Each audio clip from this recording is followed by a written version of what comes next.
Councillor Cumbers, I can confirm that it's now 6:30. Right, thank you. I'm all ready to start. Yes, everybody is present. Right. I'm Councillor Pat Cumbers and I chair Scrutiny Committee. I confirm that the following members are present and participating in this remote meeting. That's Councillor Bindloss, Councillor Brown, Councillor Child, Councillor Douglas, Councillor Evans, Councillor Fisher, Councillor Smedley and Councillor Wilkinson. And are there any observing members? Have we got any? No, Councillor Cumbers, there's no observers on Zoom. Of course, they might be watching by YouTube, but we do have Martin Bowen, who is the Corporate Improvement Officer. Oh, fine, thank you. And we have the additional Melton Borough Council officers in attendance. That's the Chief Exec, the Director for Growth and Regeneration, Director for Corporate Services, Director for Governance and Regulatory Services, Director for Housing and Communities, Assistant Director for Planning and Delivery, and we have no external participants in attendance. This meeting is being held in public and we welcome those members of the public who have joined us. Any member participating by remote link who declares an interest in any item of business in terms which requires them to leave the room must ensure that they cannot be seen or heard during the agenda item. This shall be confirmed by Democratic Services. This member of staff will confirm to the remote member when they may rejoin the meeting. Should any aspect of the conference link fail during this meeting, I will call a short adjournment of up to 5 minutes to determine whether the link can quickly be re-established. If the link cannot be re-established, the meeting shall be adjourned to a later date. In the event of link failure for individual members, the remote member will be deemed to have left the meeting at the point of failure. And if the link cannot be re-established before the end of the meeting, then the presumption will be that the meeting should continue to deal with the item, providing the meeting remains quorate. Should the meeting no longer be quorate, the meeting shall be adjourned and any remaining items of business will be deferred. If the individual member's link is successfully re-established, then the remote member will be deemed to have returned at the point of re-establishment. I would ask members to indicate their wish to speak by raising their hand using the raise hand tool on Zoom. I will then invite each member in turn to make their contribution to the debate. Before proceeding to the vote, I will ensure that all members and officers have no further comments by confirming with the technical host of the webinar that no hands are raised. I will ask each member to indicate when asked whether they are voting for, against or abstaining. This will be recorded by the Democratic Services officer who will confirm the outcome of the vote. Any member who has been absent for the debate on a particular item due to link failure must abstain from vote on that item. Now we come to the main part of the meeting. Apologies for absence. We have Councillor Holmes. Yes, that's correct, Councillor Cumbers. Yeah, thank you. Then we go on to number 2 on the agenda, and there was there's a correction to be made on the minutes for the meeting held on the 3rd of March. The final word of minute 53 should be council rather than cabinet. Can we confirm that nobody wants to comment any further on the minutes? Nobody's, no. In which case then can we go to the vote? I'd like to propose the minutes and request a seconder. Is there a seconder?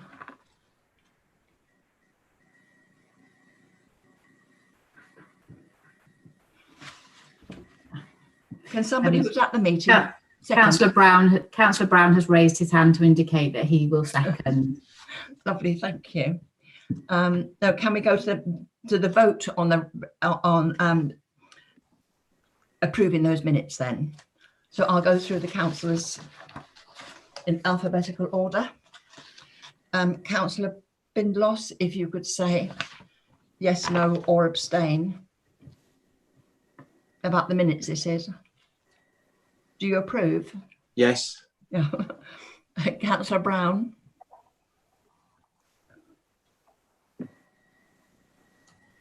Yeah, I think perhaps they could be unmuted, yes. can they, Natasha? Yes, yeah, I'm going.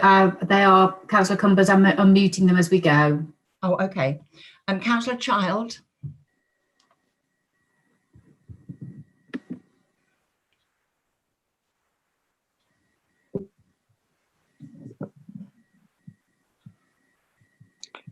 Yes. Thank you. Councillor Douglas. Yes. Councillor Evans.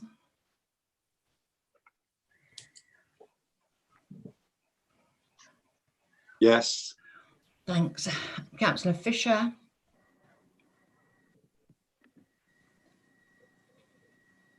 Yes. Councillor Smedley. Yes. And Councillor Wilkinson.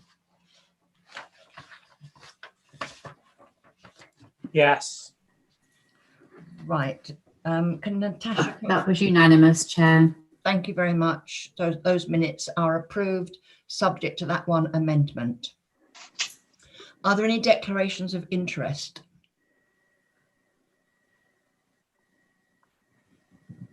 There are no members indicating with their hands raised, Councillor Cumbers.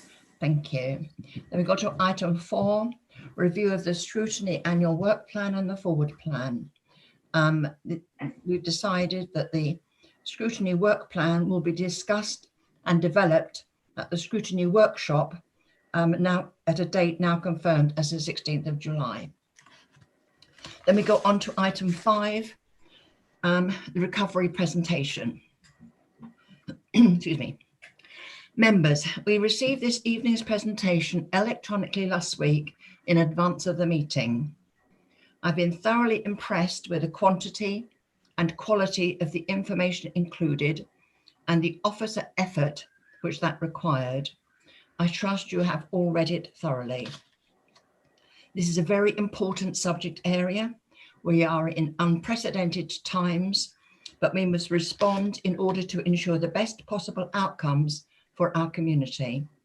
Recovery actions will be key in safeguarding the interest of the residents in the borough as we approach the next phase in the response to the pandemic. This is why this is such an important piece of work for scrutiny to feed into. Officers of the senior leadership team will provide a brief presentation for their specific service areas, but there will be ample time then for members to provide feedback and highlight what scrutiny considers to be priority areas following each presentation. Please wait until after each presentation to ask questions and provide feedback. I'd now like to invite our Chief Exec to begin the presentation. Thank you, Councillor Cumbers, and good evening, members. Hope you're all well. Nice to see you. I believe, there we go. Perfect timing. Thank you, Natasha. Natasha is going to share our presentation. So I'm just going to offer a few initial remarks just in terms of context around, if you can move on, please, Natasha. There's a lot of ground to cover, as I'm sure you'll appreciate. And as we consider recovery, which we will for the substantive part of this agenda, I think it's worth just reminding ourselves that we are still in the response phase as well. So we are running in parallel, both to respond to the initial outbreak, which was a major incident declared in mid-March, and a whole range of things that are related to that, which obviously you've been well briefed and we've discussed many times. But that is obviously running alongside our work now to focus on recovery. So it's just worth bearing that in mind. If you move on, please, Natasha. This is a massive undertaking, a really important piece of work. And the way we wanted to structure this conversation tonight, which is a really important part of it, is within the context of our corporate strategy. You'll recall at Council in February, we approved the new corporate strategy for the next 4 years. And then hot on the heels of that, we obviously had the coronavirus outbreak. The strategy was built over the course of a number of months leading up to its adoption. And obviously there was lots of engagement with ourselves during that process. We had an extensive public engagement process. I think 1,700 responses fed into it. So it was a very robust document that was provided and developed at the time, which gave a clear strategic intent for the organisation.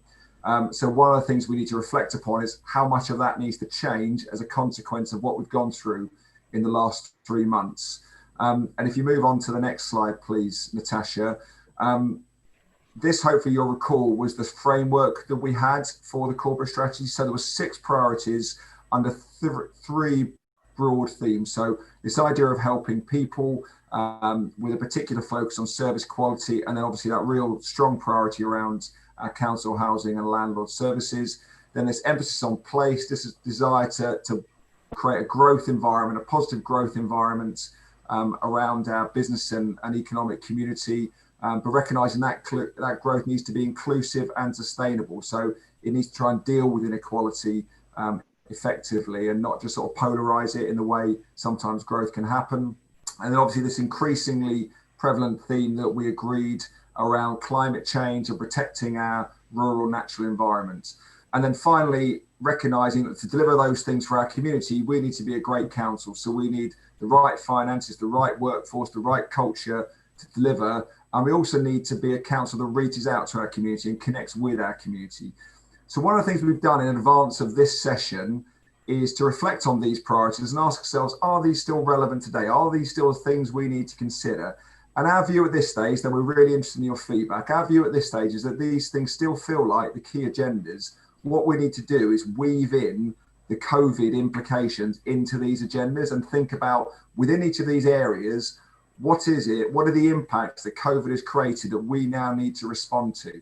So what you're going to hear from each of the directors or in groups around those 3 themes tonight is what are the impacts on people and communities that we need to respond to and build into our strategy? What are the impacts on our town centre, on our economy and our environment that we need to consider? And then finally, what difference does this make to us as an organisation? How do we change or sustain the change that we've seen in the last 3 months for us as an organisation? So that's what we're going to go through tonight. I'm really keen to hear from you and get your feedback. What you hear from officers is merely a start of a 10, and it's really our initial reflections, and we're really interested in hearing your views on how we should adapt our strategy.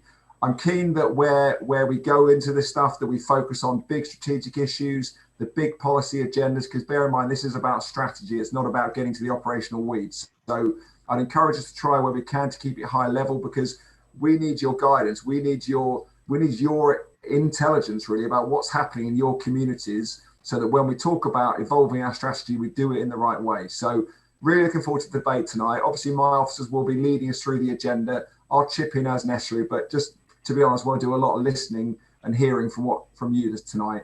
So I'll pause there. I'll hand over to Pranali, who's going to speak a bit more about the recovery process, because she is our corporate lead for that. So Pranali, over to you. Thank you.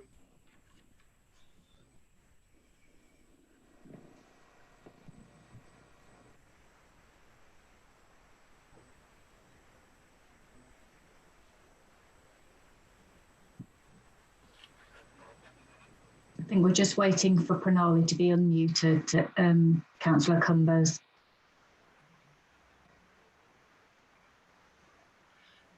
Natasha? Yes. I have no problem unmuting all the officers. Okay, that's absolutely fine. We'll do that then.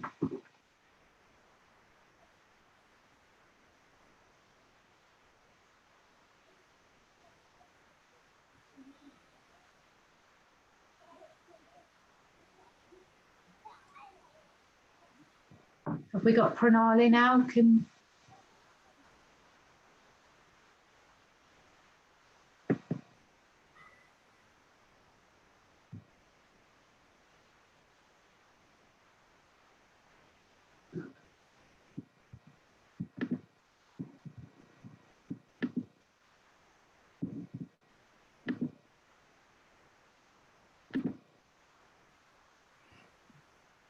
Hello, Can you hear? Kalali.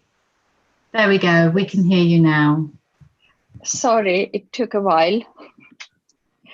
Okay, so talking about recovery, we have been talking about it while we are responding to the crisis, and put some structures in place to guide us and help us through delivering that recovery phase of this crisis. So if you can look at your slide, the structure is identifying in the gray box in the middle the areas of the work that we are undertaking, including the service restart plans, the assessing impacts, the responding to it, and looking at the organizational and transformation plan. And as you can see, the yellow boxes are identifying where members' input is and will be going forward, coming into place. So as Ed mentioned, all this work is feeding into the review of the corporate strategy as well. So the chart is just simply in a visual format explaining the process and the areas of work we are undertaking currently. So Natasha, if you can move to the next slide, please. Thank you. So these are the key phases of the recovery process. So the first phase, the service restart plan. If you remember, at the start of the response to the crisis, we did put a pause on a few of our services, including housing repair, or access to our buildings, the enforcement and regulatory functions, and things like that, which are now in response to the government announcements when various measures and various services are being reintroduced slowly and safely. But the main and important thing is that we are looking at the risk assessments to our customers, to our visitors, to our staff, and to our members in opening each services. And there is a plan in place, there's a process in place to make sure that all the right measures are considered and the communication to all the right stakeholders is done appropriately at each stage. The second stage is looking at assessing impact, and that phase has been going on for last few weeks in parallel to the response and restart plans. So we are looking at impact on our place at the town center and economy, environment and infrastructure, as well as people and communities. And we will talk about each one of this impact later in detail. If you move on to the next slide, please. So in the after assessing the impact, we are of course proposing to develop the response plan. And again, in responding to that impact, the first phase is to look at the immediate and short and medium term impact. So for example, like retail sector reopened from 15th of June, and there were government announcements today for opening hospitality sector from the 4th of July. And we are preparing plans, working with our partners in a multi-agency way to getting ready, to preparing our businesses, to prepare ourselves, and to prepare our partners for these services to restart, our town centers to open. And the wider impact and the response to it is exactly what we want to discuss with you all members today, because that's where, as Ed mentioned, we want to hear what it has been the impact in our local communities, in our local economy, in our local places. And based on that, we want to have a co-creation of our response plan, which responds to our the impacts that we identify. And the fourth and quite an important aspect is the organization and service delivery impact. While this is a crisis, it's also an opportunity. And Dawn and Adele will talk about this again later more in detail, but our approach is to consider all the impact on our finances, on our workforce, governance, our reputation as well, and consider how do we harness the change that has happened, that has been imposed upon us, but how we harness that to achieve effectiveness and efficiency in the way we deliver our services, the way we engage with our customers going forward. So on that point, I'm going to hand over to Dawn to talk about the financial impact. Okay, thank you, Pranali. So you have the position at the current time of the financial impacts of the crisis. I think it's fair to say that we're updating this all the time on a weekly basis as more and more figures come through. So you can see at the top there, that's the actual direct financial costs that we've incurred and forecast to incur by the end of the current financial year. So we've now got two months of actual expenditure that we can look at, April and May, obviously a little bit of March as well. And then we forecast to the end of the year, and that's totaling 659,000. And then one of the bigger impacts really is around the income loss that we're seeing to the council. And again, this is direct income loss. So we know what we've lost, excuse me, against budget for the first 2 months of the year at 242,000. And then we've done some sensitivity analysis on that because obviously the situation is changing all of the time. And we're forecasting that for the rest of the financial year, we could see income shortfalls against budget of between 473 and 800,000. We've also got in our budget a couple of savings plans where we've estimated that we'll get savings and that they will come in this financial year. And of course, because we've had to direct resources to the response and recovery, we've estimated that 58,000 of those savings won't now be achievable. So if you take the expenditure, the income and the lost savings together, you're looking at an overall direct financial impact on the council of between 1.4 and 1.7 million. We've had 2 rounds of government funding at 530,000. I do believe there was an announcement today that there'll be further funding coming round to councils, but what we never know is how that's going to be distributed. And to perhaps put that into some context of that 530,000, the first round for us was 23,000. And the second round was just over 506,000. So you can see that varied significantly depending on which tier of local government was actually getting the bulk of that funding. So that can vary significantly. So if you take that government funding off, the net unfinanced impact on the council is estimated between 900,000 and 1.2 million. We've got to make sure that should no more funding be forthcoming from the government, that we're able to finance that from our reserves. Otherwise, we'd be having to look at what measures, formal measures we would need to take. And we do have available unallocated reserves of just over 1.5 million. So, you know, just around 300,000 there at the upper end would be left in our reserve. So whilst we're not in a position where we haven't got those resources to fund those unfinanced costs, it is a pretty tight situation. And they significantly, if we were to get no more funding and those costs were to materialise, we would significantly eat into as well your working balance, which is your minimum level of reserves, which is 640,000 for general expenses. And I think I should say, sorry, this is all of the general fund impact, which is what the corporate strategy is primarily aimed at. And we are seeing losses on the housing revenue account as well, but to a lesser extent. So it is extremely tight in terms of the resources. And then we'll have what I would say is the indirect impact, and it's too early at the moment to assess what that could be. So we're likely to see people unable to pay some of the income that's due to us, whether that be council tax, business rates or commercial income. And we are working with customers and tenants as much as we can do at this current time in a supportive way. But if they do struggle to pay, ultimately that will become a bad debt and have to be written off and further impact on the direct financial cost to the council.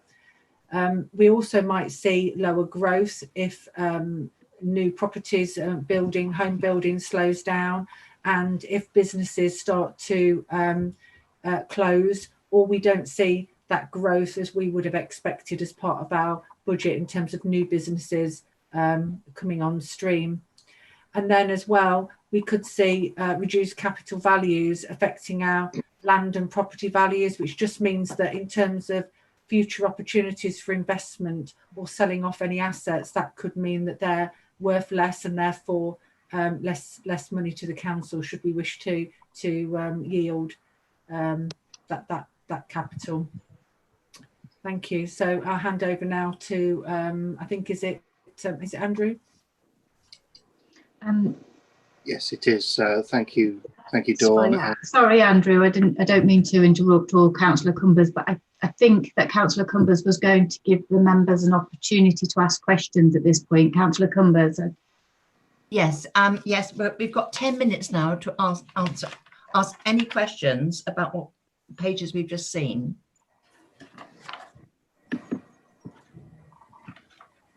Have we got any hands up? No, there's no members in. Oh no, Councillor Brown.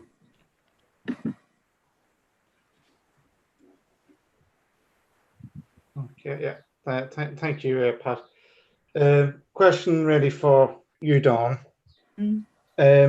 Let's be realistic about it. We're going to come out of the furlough period, and there's probably going to be a lot of people lose their jobs. Yeah. And we're probably going to see an increase in non-payment of council tax and possibly rent. I know myself, at the moment, the universal credit system isn't the most robust, which I'm sure Andrew would probably agree with me on. On that one, that's my first question I want to ask you is, what is our policy going to be around chasing people who can't pay? So we're going to go in hard, do you need to steer from members in relation to how we can maybe support people to get back on the road to recovery to repay that debt rather than going the whole way to write it off, etc., and come up with some sort of a supportive payment plans rather than also heading into court as well? Because if anybody who's experienced that, just piling more debt on people through court costs isn't going to help the situation. And so I just want to know what the approach is on that. And secondly, in relation to assets, if there is consideration that we need to sell assets to realise capital or revenue, that we take a very hard look at we actually need to do that unless we can realise what the value was prior to COVID-19.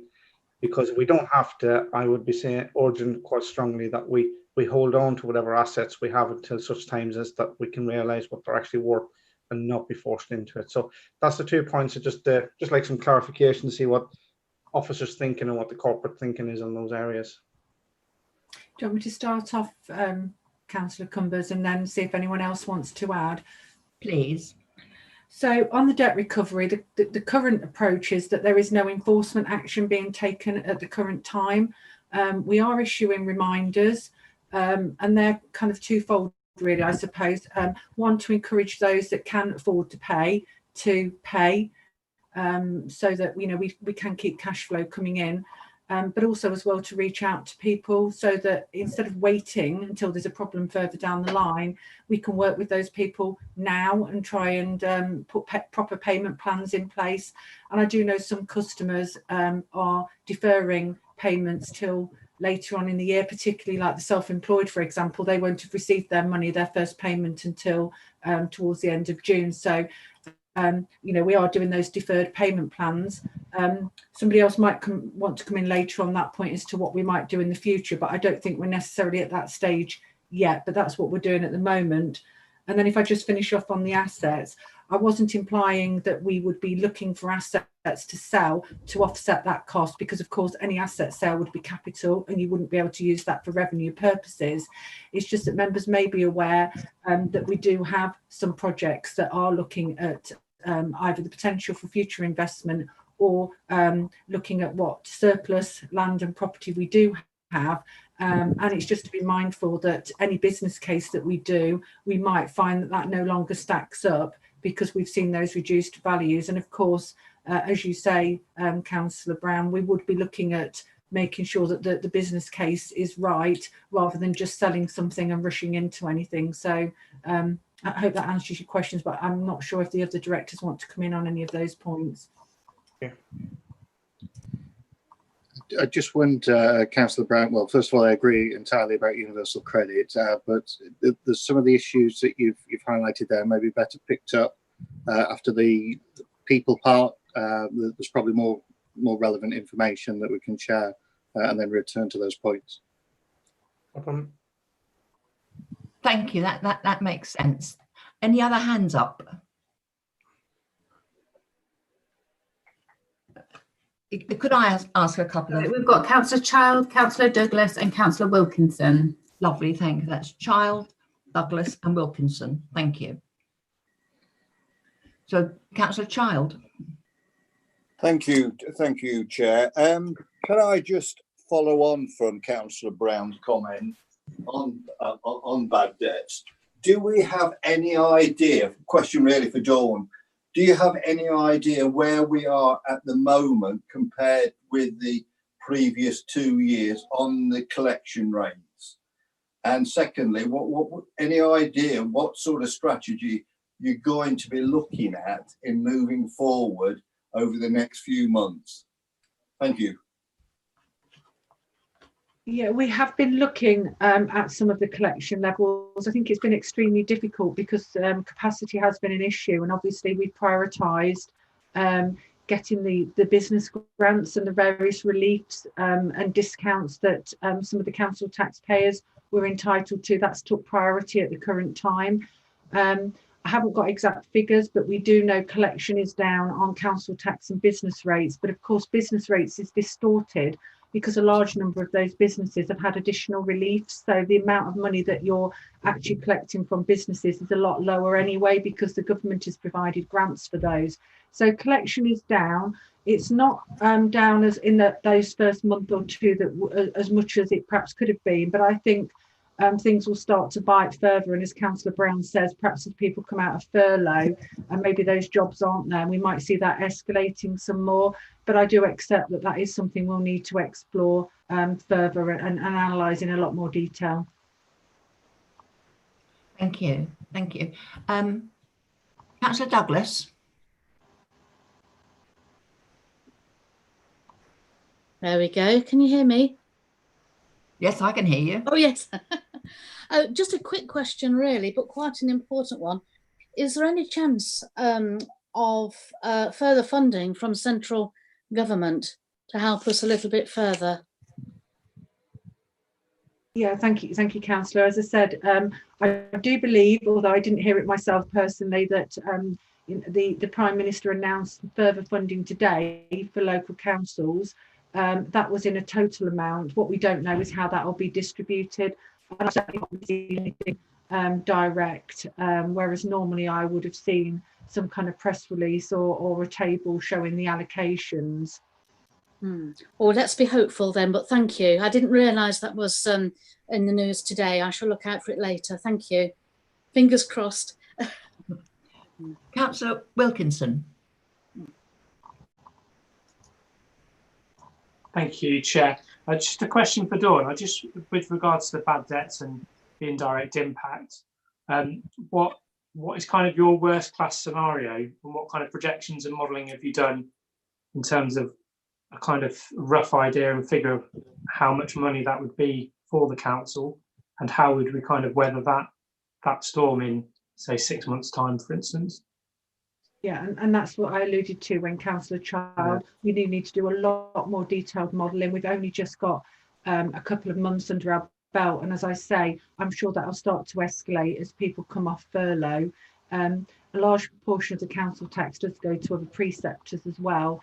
And in terms of growth, planning applications have not been down as much as we would have expected for those 2 months, that could be an indication of, house building still continuing. But there could be a lag on that, and there were things in the pipeline. So I think it's just too early to say. And I know we're not the only council that's actually saying that. When I talk to my other colleagues, we're in a similar position. I mean, at the moment, all we tend to be monitoring for is cash flow, rather than at this stage, it's too early to say what those bad debts might result in. Thank you. Any more hands up, Natasha? No further hands up. Can I ask something then?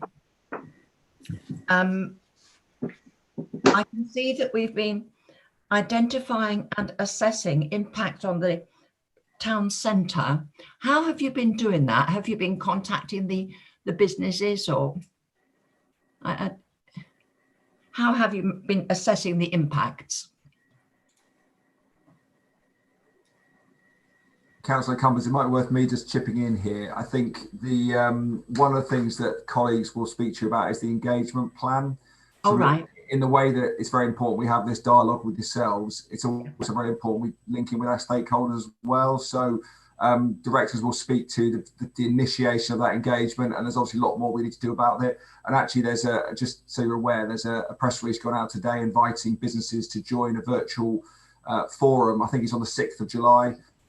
Which will again create that opportunity. There has been lots of discussions with businesses so far, but there needs to be more. But I think Pranali will speak a little more detail to that in her update shortly.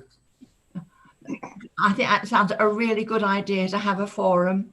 Then you get it sort of from the horse's mouth, don't you? The problems that they've got. I think that's the 10 minutes up, isn't it, Natasha? It is. Yes, it is, Councillor Cumbers. Yeah.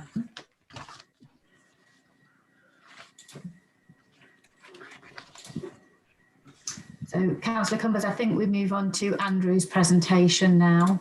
Yes, thank you. Thank you, Councillor Cumbers. So, yes, in terms of the people, priority 1 and 2, so clearly significant and a potentially huge topic that we're talking about here. So, with overlap into clearly the financial and place themes, but in terms of the 4 headings that will sort of give some structure to the impacts. The slide there that we're looking at, that's shared on the screen, just gives us those 4 headings. So top left, financial, then moving around, physical health, mental well-being, and community. And we'll talk in a little bit more detail about each of those headings. So Natasha, if you could move on, please.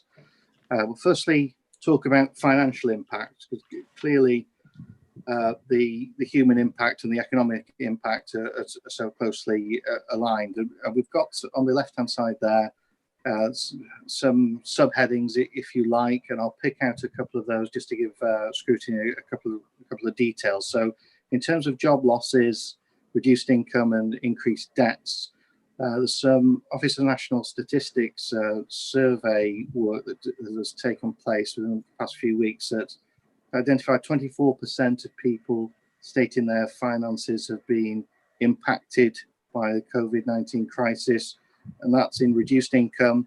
It's people are having to use their savings, and they're also using credit more. We've also, in terms of Leicestershire, there's 25% of employment currently furloughed, and of that, of course, younger people and people who can't work from home are more likely to be impacted by that or affected by that. I'd also highlight there homelessness for Scrutiny's consideration. We do have some embargoes in place for possession action in relation to rent and mortgage arrears until August and October respectively. Now there is some, this is clearly an emerging picture, and that there is some discussion over this and some debate about whether there will be a mass of possession proceedings following that, or whether it will be slower but more increased than we've seen previously. So some threads there that we welcome Scrutiny's comment on. If we move on to the next slide, please, Natasha, to talk now about physical health and mental well-being. Again, picking out a couple of the subheadings there from the left-hand side of the table. First of all, highlight isolation, particularly impacting older persons, persons with disabilities, single people. We also, of course, have rural communities that can be, in terms of transport impact, can be more isolated. Perhaps a more positive theme also picked up there under that table, that there is some evidence that people are appreciating and valuing social activities and on a local basis to a much greater extent than before, and perhaps we've seen that in the Clap for Carers movement. I'd also highlight off that page worry over relatives, children, bereavement, and fear of infection. We do have a significant number of individuals in the borough who are placed in that clinically vulnerable shielded group, over 600, and it's still a developing story in terms of the impact on that group and the impact in particular on their mental well-being. If we now move to the next slide, please, Natasha. Again, community impact. So again, some subheadings there, highlighting for scrutiny some threads that scrutiny may wish to pick up. Domestic abuse, the first heading there. Clearly an area of concern, and nationally the Refuge Helpline has seen a 50% increase in calls during the crisis with people in lockdown, and the ability then of the people who are suffering from domestic abuse to be able to access support. As we move forward and lockdown eases, will there be an increase in presentations for people seeking support dealing with domestic abuse? Also highlight on the fourth line down, digital exclusion, home working and accessing services. Again, we would suspect that rural communities would be most affected or potentially excluded, and older persons as well. Some very helpful comments provided by scrutiny in advance that we picked up on and put some information in there. It's not only about connectivity, but of course having the hardware to use it and the skills to be able to access the internet. If we move on to the next slide, please, Natasha, some ideas around response for scrutiny's consideration and comment. So I won't go through the list line by line, but to pick out again some issues of significance. First one there, direct intervention. So that's the council being hands-on, and we've seen the success of the community hub that's been part of our immediate response to the COVID-19 crisis. That's seen a new way of working. We've seen partnership working at a scale probably never before. Silos have been eliminated. And there's a potential there for us to do some work to look at that community hub and take the best from that and incorporate it with the best things that have come from our existing support service, the Me and My Learning and the case management support that we offer. I'd also highlight there for scrutiny the interaction with parish councils and locally based community groups, that partnership work that I've already mentioned in relation to community hub. We've got a group of willing partners. It's be interesting to get scrutiny's views in terms of our ability to engage with those and the importance of that. I would also highlight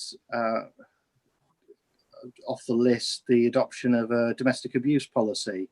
That's picked up, and scrutiny believes that that's of an issue of significance. We don't have a domestic abuse policy at present. It is something that we could look at developing and adopting to give a clear message to the communities in which we work. I'll also mention the housing improvement plan and to the work that we need to do to manage the repairs backlog that has been generated, and all the improvements in terms of the decent home standard. And very last point there is engagement with the private rented sector, particularly thinking about the likelihood of tenants in the private rented sector being given notice, reaching out to the landlords and seeing what we can offer. That concludes the highlights of that, Chair, and of course there may well be comments or questions through you, of course. Lovely, thank you very much for that. Thank you. Do we have any hands up, Natasha?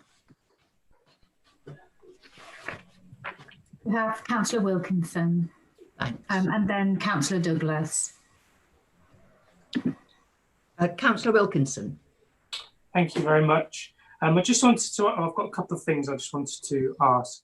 In terms of homelessness, how many landlords have been embargoed, and what plans are there to deal with an increase of homelessness later in the summer when people are when people do start to lose their homes? And also, I just want to ask about the community hub and just how is it managed? Because I did offer to volunteer through Councillor Bindloss, and I know this isn't his fault, but I never ever heard back from the hub about how I could volunteer. I just wondered how they manage volunteers and anyone who offered to help. Thank you, Councillor. So in relation to those 2 points, first of all, homelessness. So the embargo applies to all rented accommodation, and at present, there are some exceptions, but as a rule of thumb, it prevents landlords serving notice, and the court, the notice period has to be a minimum of 3 months. So it's taken to the end of August. 23rd of August is the date when that lifts. So clearly a key date that we're focused on. We've reached out and engaged with a number of letting agencies within the borough, and also a number of private landlords that we've got contact details for. I think there's still a lot more work to be done in that area, but we're positive in the sense of the opportunity to work with them constructively, to offer our support. What we want to do is to understand from private landlords, if they're serving notice on their tenants, why is that? Is that because they're being impacted by COVID, by extension, because their tenants haven't paid the rent? Is there some way we could intervene there? Do they want to sell the asset? Are they, and if so, why? Is that to release capital, or do they want to, have they had enough of being a private landlord?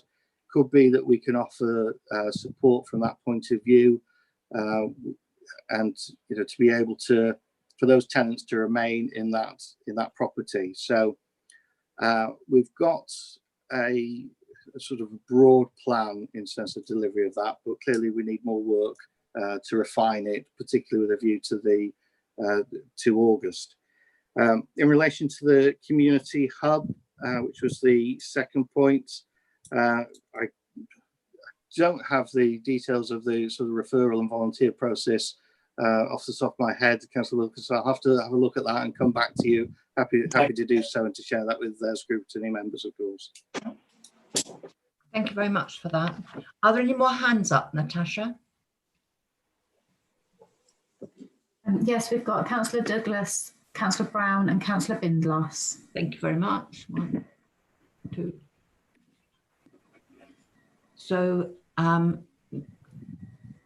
the first one was Chris Evans, was it? Councillor Douglas. Douglas, I beg your pardon. Yeah, Councillor Douglas. Interestingly, Councillor Wilkinson asked a question about homelessness that linked into my question about the private landlords. I understood that it's illegal to make people homeless at the moment, and my question was going to be, how long does that go on for? When will it be lifted? So happily, we got the date of the 23rd of August. That before then people can't be made homeless. So I'm just wondering, will they be made homeless on that day, or will notices be served on that day for a few months afterwards? I'm just wondering when the homelessness crisis is coming and how we can help to mitigate it. Thank you. Yeah, it's in effect an application can't be made to the court before that date. So even at that point, there won't be a court hearing on that date, as it were, but at that point, the court will start to hear applications and process applications. I mean, there's still an issue there, I guess, in terms of the capacity of the courts. If there's a deluge of applications, clearly that'll extend the waiting time for a hearing, and the private rented sector aren't as constrained as social landlords in terms of getting possession, but so there'll be a lag then before possession and eviction dates are set. So there is you know, it's on the horizon, as it were, but it won't be 23rd of August. People are thrown out, if I put it like that. All at the same time. Yes, that's right. The other thing to flag up, because certainly I know Scrutiny did a piece of work in relation to temporary accommodation of voids at the tail end of last year. Our provision of temporary accommodation in our own stock has improved, and we've got an officer working group looking at that, making sure that we've got you know, good value, safe and suitable temporary accommodation for if and when we need it. But the first principle is always to try and prevent the homelessness, of course, not deal with it when it's happened. Thank you. Thank you. Sorry, did I miss you, Jacob? It was Councillor Brown and then Councillor Bindloss next. Councillor Brown.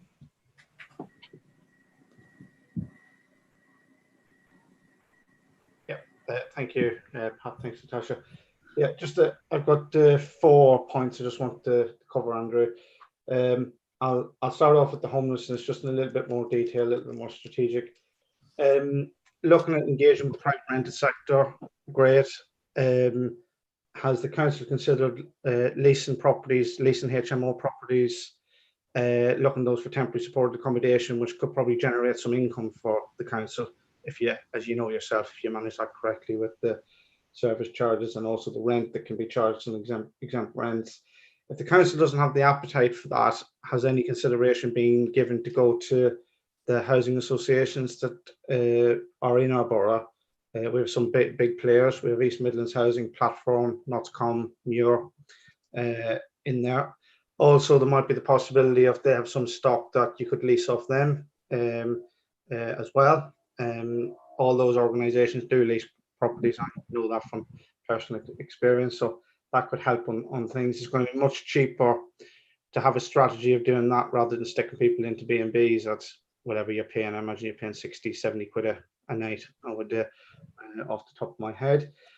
So, and maybe whether the team could just add on to your homelessness strategy, maybe a statement of how we're going to deal with things in the short term. I wouldn't expect you to have to rewrite anything. You know, you're flat out busy doing other stuff. It's about getting things in the ground, but that we have some strategic statement to pin to justify why we're doing what we're going to be doing, if we can come to some sort of an agreement. And with regards to private rented sector, if there is something to be done about engaging them so that we can get some, they will know through their books at the moment who's in arrears and how many individuals they're likely and families they're likely to have coming towards you, whether you can get them a little bit more open and robust and honest with us about that. Yeah, so that's just really on that one I would like to see. That leads me on to my second point, which is around people's health. And I think this is going to cover, I think there's going to be people affected through their mental health that have probably never experienced mental health issues before. And that'll be both young, that'll also be old as well. And I think we need to remember that even though we think we look after our older population, that sometimes we inadvertently forget that actually there's still underlying issues there that we need to address. So whether we look at that, what I know across Leicestershire myself from dealing with it is that we've seen an increase in numbers of people presenting with mental health and needing to be housed due to mental health breakdowns at the moment. Melton's not unique to that, because who I work for, we have customers from Melton that we're housing elsewhere in the county. That's going to get even more. Linking into what we do have in our physical activity and our health and sports team is, there's a lot of people at the moment not getting treatment for cancer, not getting diagnosed. A lot of people have underlying health issues, weight issues, etc. We have a bit of a role to play with that, but I maybe see us as being a conduit. So how are we going to feed in and make the other organisations, stand up and link into us and do a bit for us, i.e. public health, i.e. the county council? That's where the main resources are. They have a responsibility for that. Our local GPs practice, you can't get an appointment at the moment. I know a lot of older people are isolated, where I have people in my village that have been asked to do online consultations, and they don't have that type of technology. They're quite educated and able to get the point across, but use technology and internet and stuff. They don't necessarily have that because they're in their 80s and 90s, but otherwise active. Going on to the ASB, be interested to know what, and I haven't heard anything, what impact it has had around stuff like cuckooing, etc., county lanes, but more so about how we're strategically thinking that if unemployment does increase and more young people are affected by not being able to get into employment or being disaffected or the mental health being affected or getting into drugs, what that impact might be have on our communities, which will be both in the town and the rural areas, how we can feed and influence the police and crime commissioner's office, etc. And then I'll finish off with a, hopefully, which I think is a positive point, is that in especially our rural communities, we do have, and I think what the COVID situation across the country has seen is that in a lot of rural communities, especially in Melton's rural communities, they're very resilient. There's people willing to volunteer. There's people willing to do things. There's strong parish councils, etc., but not just the parish councils, a lot of village groups, sports groups, etc. Whether we can just tap into that sort of free resource and get people doing things for us that maybe ease the pressure on the staff of Melton Borough Council, because I think it's Melton that's driven everything from what I've seen on the ground, certainly in our community and in the town. I haven't seen as much involvement from the county council and health, etc. I know it's been there, but we are a small council at the end of the day, and I don't think everything should just rest on Melton Borough Council to go and solve all of the problems and lead it. So it's about how we have that voice, I suppose, and how we can help you as politicians to knock some doors and if need be, shout a little bit if that support's not forthcoming. So sorry, that's my points finished. Thank you. Thank you, Ronan. Yeah. Thank you, Councillor Brown. Yeah, clearly covered a lot of ground there. A number of useful points as well, particularly the last one about the harnessing the community, because clearly as a council we can't do it all ourselves. It's our role as a to facilitate and to make things happen and to make connections. In terms of some of the other points, yeah, and the engagement with the private rented sector and exploring their reasons for for service of notice or for thinking of service of notice. Absolutely, those are somewhat leading questions in the sense that if we can establish that someone it's basically disenchanted with being a private landlord, if we could take that property with a lease, let it to someone, there's an income for the landlord, then clearly that's got to be a win for everyone involved. So yeah, absolutely a good point, and we as part of recovery we'll be shaping some more ideas around that to bring back to members. Good point in relation to housing associations, and we'll follow up on that. Certainly I think a statement of intent in relation to homelessness would be helpful, if only as a paragraph in the recovery plans, just to make it clear the difference between the pre-COVID and the current situation. Absolutely take the points in relation to health, both mental and physical, and we'll come to a slide in terms of engagement that talks about the place board, which is meeting tomorrow actually, which includes GP, public health, county council. So yeah, we want those voices at the table so that we can get the interactions going. My understanding anecdotally in relation to County Lines activity is that it's been heavily impacted. They've also had a downturn because clearly the transit of drugs has been far more visible than it was pre-lockdown. So how it moves back from that as we return to some normality and the underlying risk of cuckooing, yeah, absolutely. As a community leader with statutory community safety responsibilities, we need to be on point with that in terms of our response. So yeah, I hope that's given some feedback and there's some useful threads there to follow up on. Thank you. Thanks. Thank you for that. Yeah, Councillor Bindloss.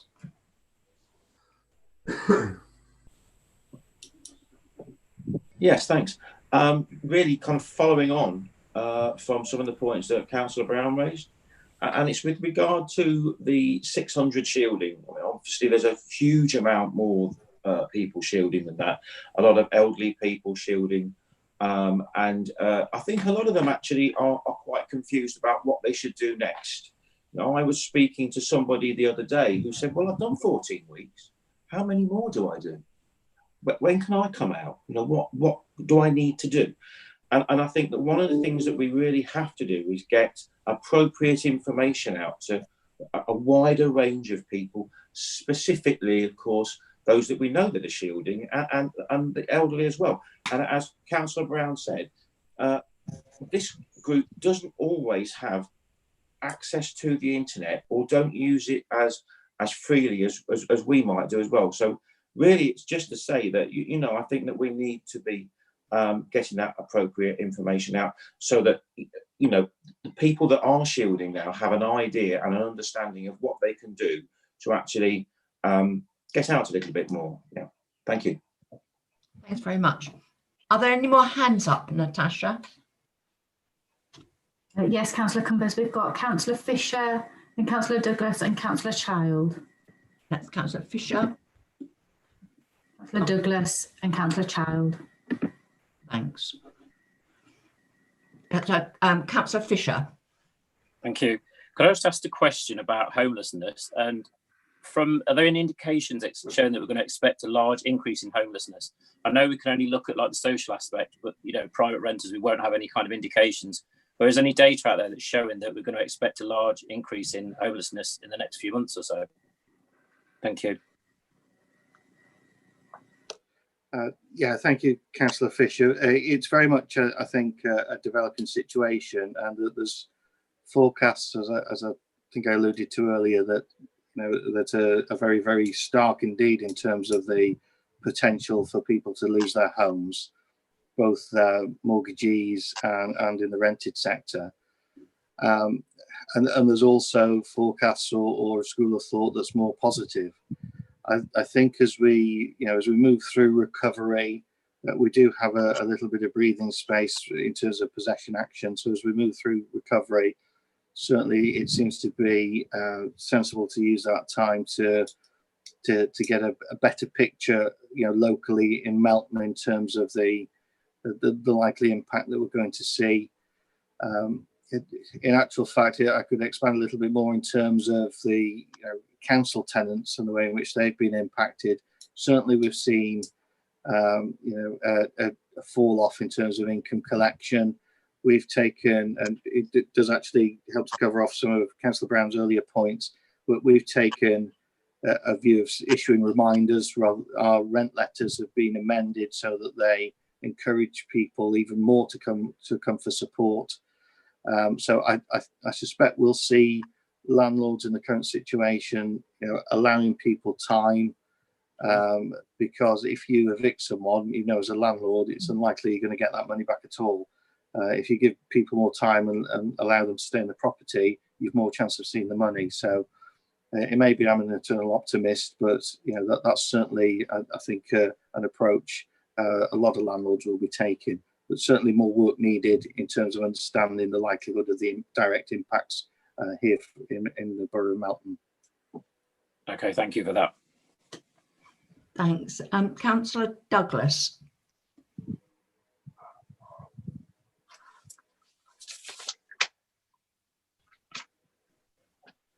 Okay, yes, thank you. Yes, building on what Councillors Ronan, Brown and Bindlos were saying about the vulnerable in society, I don't want to really kind of move forwards over next winter and worry people with what I'm going to say next, but I think it's about being reasonable. If there is another spike, even though it's maybe even a small spike, it'd be the most vulnerable who are the ones who have to be considered first of all, even if there isn't another economic lockdown and we can all continue working. But it's the vulnerable I'm interested in. So if there is another spike, it's good practice, I think, to work out who the vulnerable are in society. And I'm thinking about ways of doing things without throwing money all the time at setting up new agencies and paying people. For example, you could extend the neighbourhood watch scheme to help identify the most vulnerable and to offer some kind of service on a street-to-street basis, identifying who they are. I mean, I know everybody in this street and who would be vulnerable. I know who are ill. I know what illnesses they have, and to help them with things like shopping, medicines over the coming months, because although we're going into a little bit of an easement, if there is a slight spike, I think they could find themselves again having to watch it. And I just think we could be just thinking ahead, ready. And neighbourhood watchers come to mind, the scouts, although there's a concern about children in connection with, potential virus out there. So anyway, just food for thought at this point and ideas. Thank you. Thank you, Jeannie. Councillor Cumbers, could I just briefly come in there? Yes. So, yeah, thanks, Councillor Douglas. I think it's a really interesting point. So you may have picked up the news yesterday about the end of the shielding arrangements from government. People who are shielded currently from July the 6th are being asked or given the opportunity to extend their social interactions, and from the 1st of August the shielding arrangement will no longer be in place. So essentially the first wave of the shielding arrangement is being paused or suspended at that point. One of the pieces of work that's running in parallel, though, is preparation for a potential second wave. Now, clearly, we all hope that doesn't happen, but obviously, any prudent group of organisations, ultimately the government itself, wants to be prepared. So, one of the things that is happening is there will be discussions around, if we need to stand that up again, what should that look like, and what lessons can we collectively learn to make sure that the second arrangement is a better arrangement than the first. And one of the things that we've been very keen to argue is that district councils, including ourselves, should be represented at that table so we can co-design it. Because clearly we did an awful lot as part of the first round of support. And it worked pretty well generally, and that was great, and credit to everyone, but there was clearly a lot of learning done along that way as well. So just to give that reassurance, that work is not stopping, and we will look at it again so that if unfortunately we find ourselves in that position, we have some ability to respond again. Thank you. Very useful. Thank you. Thank you. Sorry, Councillor Child. Councillor Cumbers, just before we go to Councillor Child, I just wanted to let you know that we've just got 3 minutes left. There you are. That's your warning. Minutes. Yeah, thank you, Chair. Just on the interaction with the parish councils, I think it's an important resource here, and we must tap into it, because some of the rural villages have got very strong parish councillors. What form is this interaction going to take, please?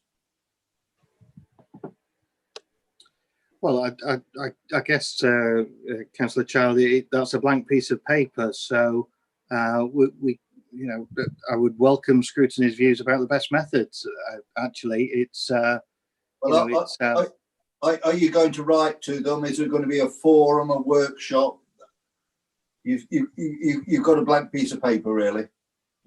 Yeah, absolutely. And we would welcome suggestions from Scrutiny about the best way of enabling parish councils to engage with us, and for that interaction to take place. I think you're quite right to pick up on parish councils as being an absolute resource that we need to be engaged with. Yeah, thank you. Yeah, maybe a workshop could be arranged there, Andrew. Yeah, thank you for that. Yes, appreciate the comment. Councillor Cumbers, just to draw your attention as well and put a pin in a discussion that Adele's going to facilitate for us later.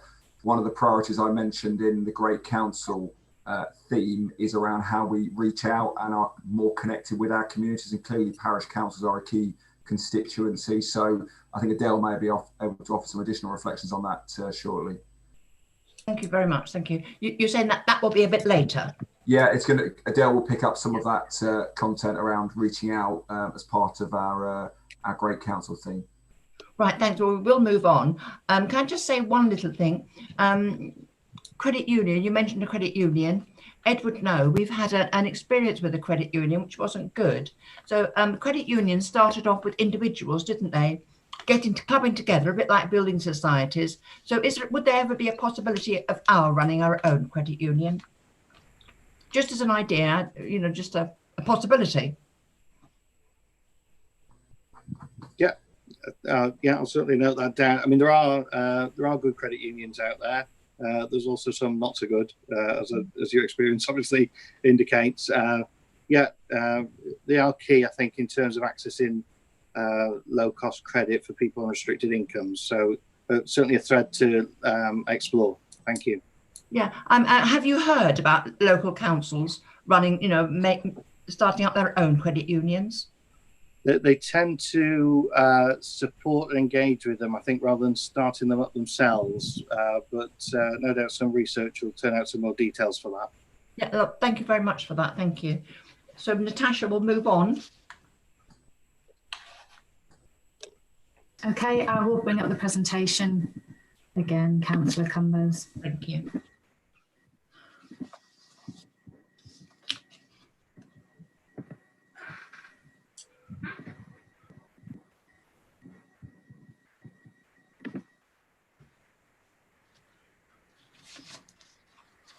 Thanks, Natasha. I think we need to move on to slide 17.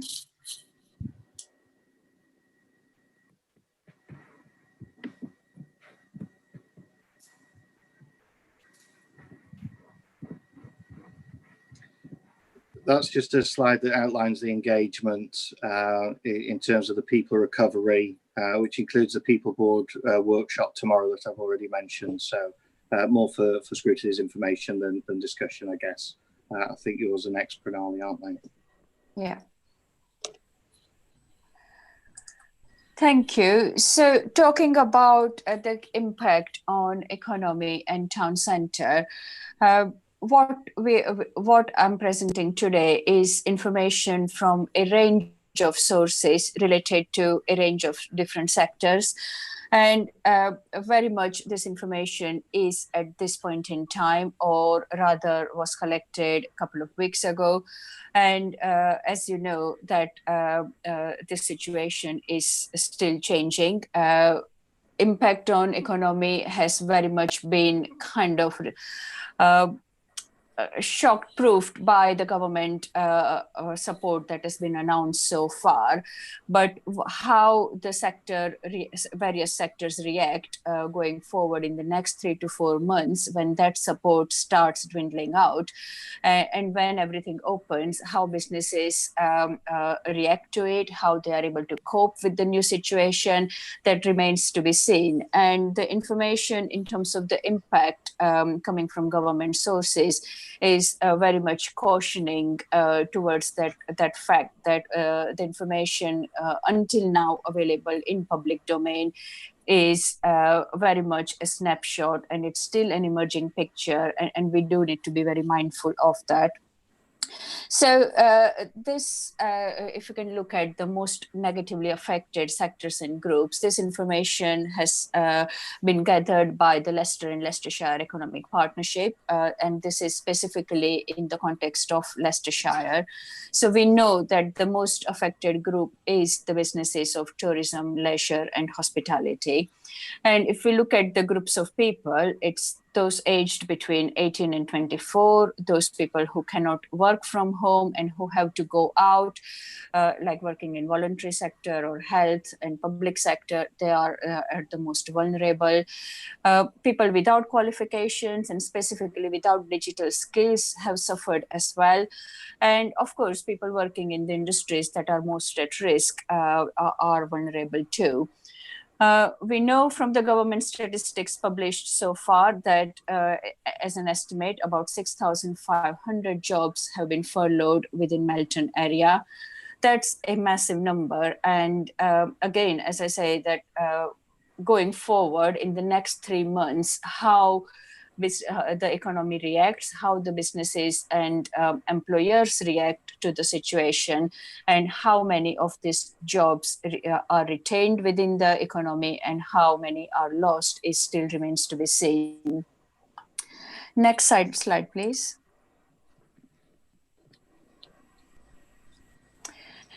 So if we look at the impact on the town centre, we know that we have got a significant amount, or almost 15% of our workforce working in the retail and wholesale trade sector, which has been affected significantly due to the lockdown. But if we consider the retail sector as a whole and the town centre, the negative impact was already on its way even before the COVID crisis.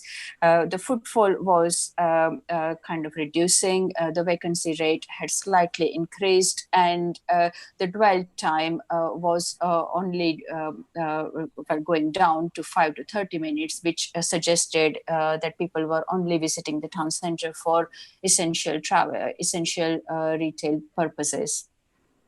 Now, the recent survey, and this is a very recent survey by Association of Town and City Management, I think considered about 400 businesses within our area, 400 responders within our area. And what that has indicated is that people are likely to spend less time in shops going forward, even if coming out of the crisis. But people are more likely to use our town centre for more networking and connecting places, more visits for experience of the environment point of view, and more for leisure uses as well. So that's a shifting focus that we will need to consider going forward. Next slide, please. So considering the hardest hit sector of tourism, hospitality and leisure, again, quite a significant proportion of our workforce in these particular areas. And we know that the budget and small hotel operators are struggling for obvious reasons. But government support has helped with the food and drink sector particularly. Having said that, while this is the worst hit sector, there are some green shoots of hope and optimism, particularly based on the fact that if the international travel ban continues, then there will be more people sticking to the local travels, local tourism, and the staying local trend will support our local tourism sector. But there is also that green and the climate change aspect to it as well. And National Forests are particularly promoting some initiatives which we are keeping an eye on, because that also includes some funding arrangements. And now to support hospitality sector, particularly from opening from the 4th of July, you would have seen a press release going out today.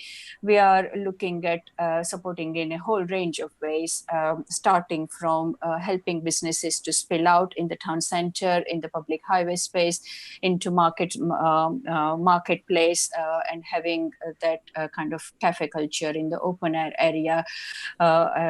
Well, one, to increase capacity for the businesses, but also to make it more healthier and safer option for people to enjoy that sector's offer.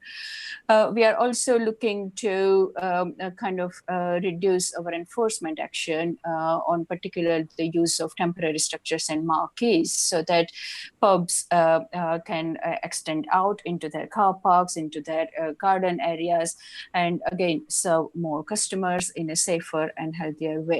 So these are the initiatives already on the way, but as I say, we still need to keep an eye on the impact going forward. Next slide, please.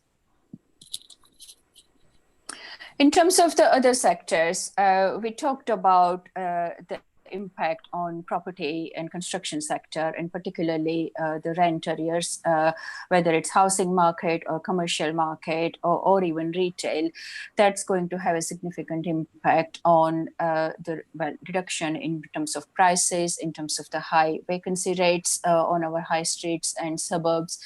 But also there may be an opportunity there of council to have a proactive intervention and early intervention to help where the market failure could arise. So another one to consider going forward. Rural farming and agriculture, which is from our point of view, we have looked at more in detail, particularly with support from NFU, National Farmers Union, and the information coming out of it is again double-edged. So we know that there has been a real negative impact on our dairy farmers, particularly supplying to the coffee shops through Fresh Ways initiatives, and we would all have seen the impact on television, dairy farmers having to throw away their milk and things like that. Export of Stilton cheese has had an impact as well, and very much aware that Long Clawson Dairy has worked with a few of their suppliers in terms of setting up milk vending machines. And that's another very positive thing that has come out of this crisis is farmers, whether there are egg producers or local vegetable growers or even flour growers or milk farmers, they all have looked at kind of using the advantage of the farm gate prices, where they can get better price, people can buy local, and that has supported that local farm shops, and again staying local, buying local culture. So that is a positive thing, but there has been quite a lot of negative impact, particularly in the farming sector. Like of course the beer consumption has had an impact on barley producers, and they are having to reduce their price quite significantly. Also, from the dairy, specialist food production point of view, we are aware that the availability of PPE has had a significant impact, and that wasn't something I had considered, that PPE going towards NHS and the care sector could have impact on food production, but that has been quite a significant one. We are also aware that some product lines, particularly suppliers in the supply chain for supermarkets, had to kind of manage and change their product lines to suit the demands, or because people are staying more at home. So luxury lunch items who generally normal office goers would buy are not in demand, but people are looking for more healthy, more family oriented food. But the market has actually reacted quite well to it in terms of changing their lines and the production capacities. In terms of generally business support, we know from FSB, the Federation of Small Businesses, that there has been a significant rise in the calls to their helpline, specifically businesses asking for three key things. One, support with health and safety and how they protect themselves as well as their customers and their employees. Second thing, asking advice about debt, and that is a major issue. And Andrew, of course, talked about it in detail. And the third thing is about employees and the job protection, and businesses are very worried about those areas. So we have got a fair amount of information from various national, regional sources and from sectors, but we have also commissioned our own business survey, and we hope to get the results by end of next week. And we will, of course, share that with yourselves. And we have commissioned our own surveys for the food production businesses, because Melton and its ambition for rural capital for food that will have quite an impact. So we have received some more detailed information on that particular sector. Next slide. I'll invite Jim. Sorry, can I just remind you that there is only 1 minute left. I know that there's a few more slides. Councillor Cumbers, are you happy to allow just a little bit more time for Jim Worley to give the rest of the presentation? Yes, of course. Lovely. Okay, thanks, Pat. Evening, everyone. I'll be quick, but maybe not just a minute. So just racing through this slide. The shutdown period's shown an increase, not disastrous one or pronounced one in fly tipping and the burning of waste, and Victoria is very keen that we can now start to take action on that. Now some of the things that were referred to earlier have been loosened up, including our ability to prosecute. She tells us there's a number of cases there that are good cases to pursue, in that the perpetrator is easy to identify, and that can lead to good publicity and good deterrent. So we can that tap's being turned back on. Those of you that work with me in the climate agenda work will realise that it kind of ground to a halt just at the point when we had set ourselves a firm direction of travel. Actually, I've committed to myself and to others that we'll pick that up now in July, starting with the baseline for those that are involved. The baseline work that we promised we would undertake, a small consultancy commission for that. So we'll move on to that, and then hopefully build up the momentum into a work programme, also as discussed. There's kind of in the sort of green agenda networks, there's quite a rich debate about the improvement in air quality and less dependence on the car, and quite a strong debate about how we might be able to capture that and make these improvements stick. Obviously improvements to the environment in terms of pollutants, but improvements to health because of the propensity to walk and cycle. So we hope to be able to move forward in that and make those options sustainable into the future, not just slip back into the old habits. I say, as someone who travelled to work in my car as I used to today, but there you go.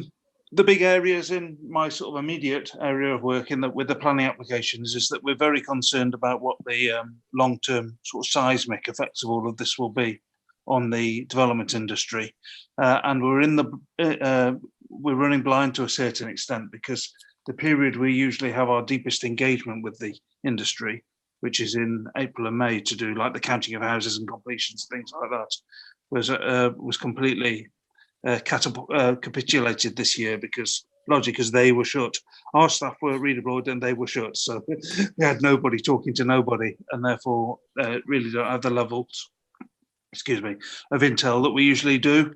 But we're picking that up now, and the conversation we'll have will be extended beyond just numbers and plans for this year. They'll be into what's it done to your programs, are you mothballing sites, are you feeling the pinch, will you be coming back to us looking for 106 concessions or delays, and then we can work out from that what kind of threat that may pose to the provision of infrastructure, or the timing of provision of infrastructure through the funding that they pass to us, and we'll need to maybe review our expectations about when various items might be achievable. Turning back, I think, more to the present, I paid a visit to the town centre today for the first time in forever, it feels like. Certainly Victoria's a little bit concerned that with the opening up, her team will get a deluge of complaints about social distancing, particularly around shops and soon pubs and things. Not so much that her team can't cope with those, but that in July it coincides with other sort of normal areas of work that various agencies are expecting to come on stream. So we'll have a coincidence of activity there, and she's just preparing herself for the point at which they might get stretched.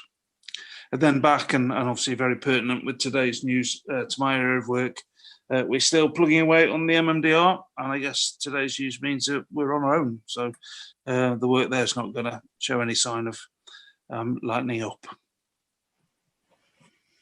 Thank you, Jim. Thank you. Are there any hands up, Natasha?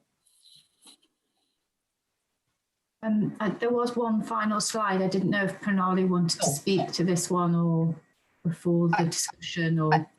I think it's more for discussion. These are just some of the ideas or the actions which are already part of the corporate strategy that could be tweaked to work around the new impact that we are assessing.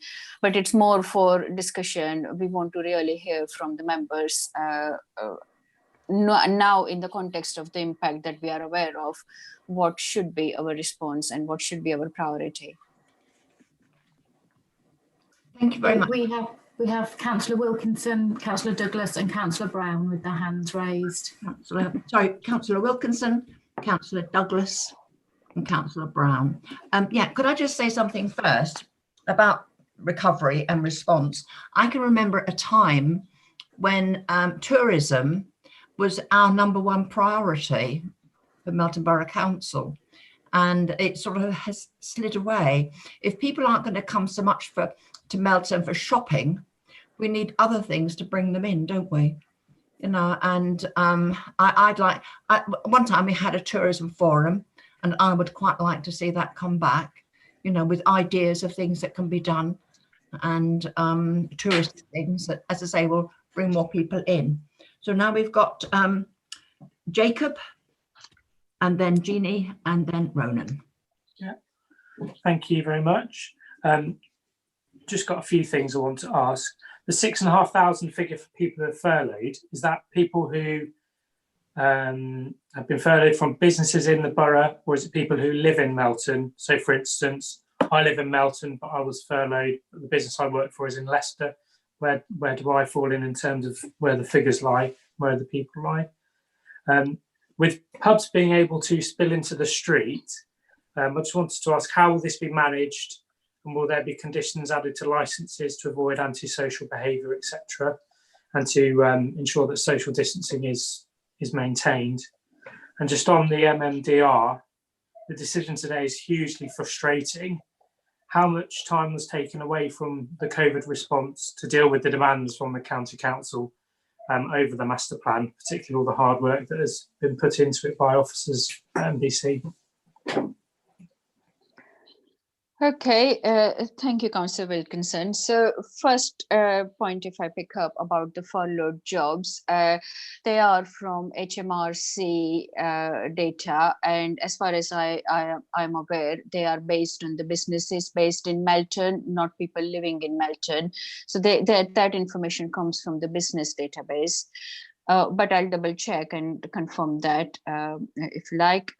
Second point about people spilling on street, yes, that of course requires a license from County Council, and what we are doing is working with businesses to help them apply for that license so that we can do it in a safe way, but also make sure that there is enough accessible space for passers-by, so it's not blocking anything, and it's done according to all the regulations, highways regulations. On MMDR, I'll let Jim to answer that. Yeah, can I just add a bit more to the licensing thing? Yeah. It requires alcohol variations, that's the right word, isn't it, to premises licenses as well. So we're offering the hand of help on those as well, because that's really where you get the sort of the behavioural aspects controlled as opposed to the physical aspects. On MMDR, Jim, could I just, sorry to disturb, if I could just come in as well. What we do have is the 4 licensing objectives as well. So one of those is the public safety elements. So in terms of that, you would have to uphold the licensing objectives. So with that, that would encompass the COVID stuff and the social distancing as well. Okay. And on the last question, the MMDR, well, none is the quick answer. We just sort of did everything we had to do side by side. Okay. I think, yeah, just if I can come in on that, I think, you know, clearly the importance of the MMDR was massive. It was probably the one thing we had time to do alongside the response, if I'm honest, and we gave capacity and focus to it. I think irrespective of the decisions today, we still needed to produce a master plan. I think we're still very content that the quality and substance of that master plan still stands and will inform good development in that southern neighbourhood. But clearly the wider contacts and the impacts of the MMDR are very regrettable. Yeah. Okay.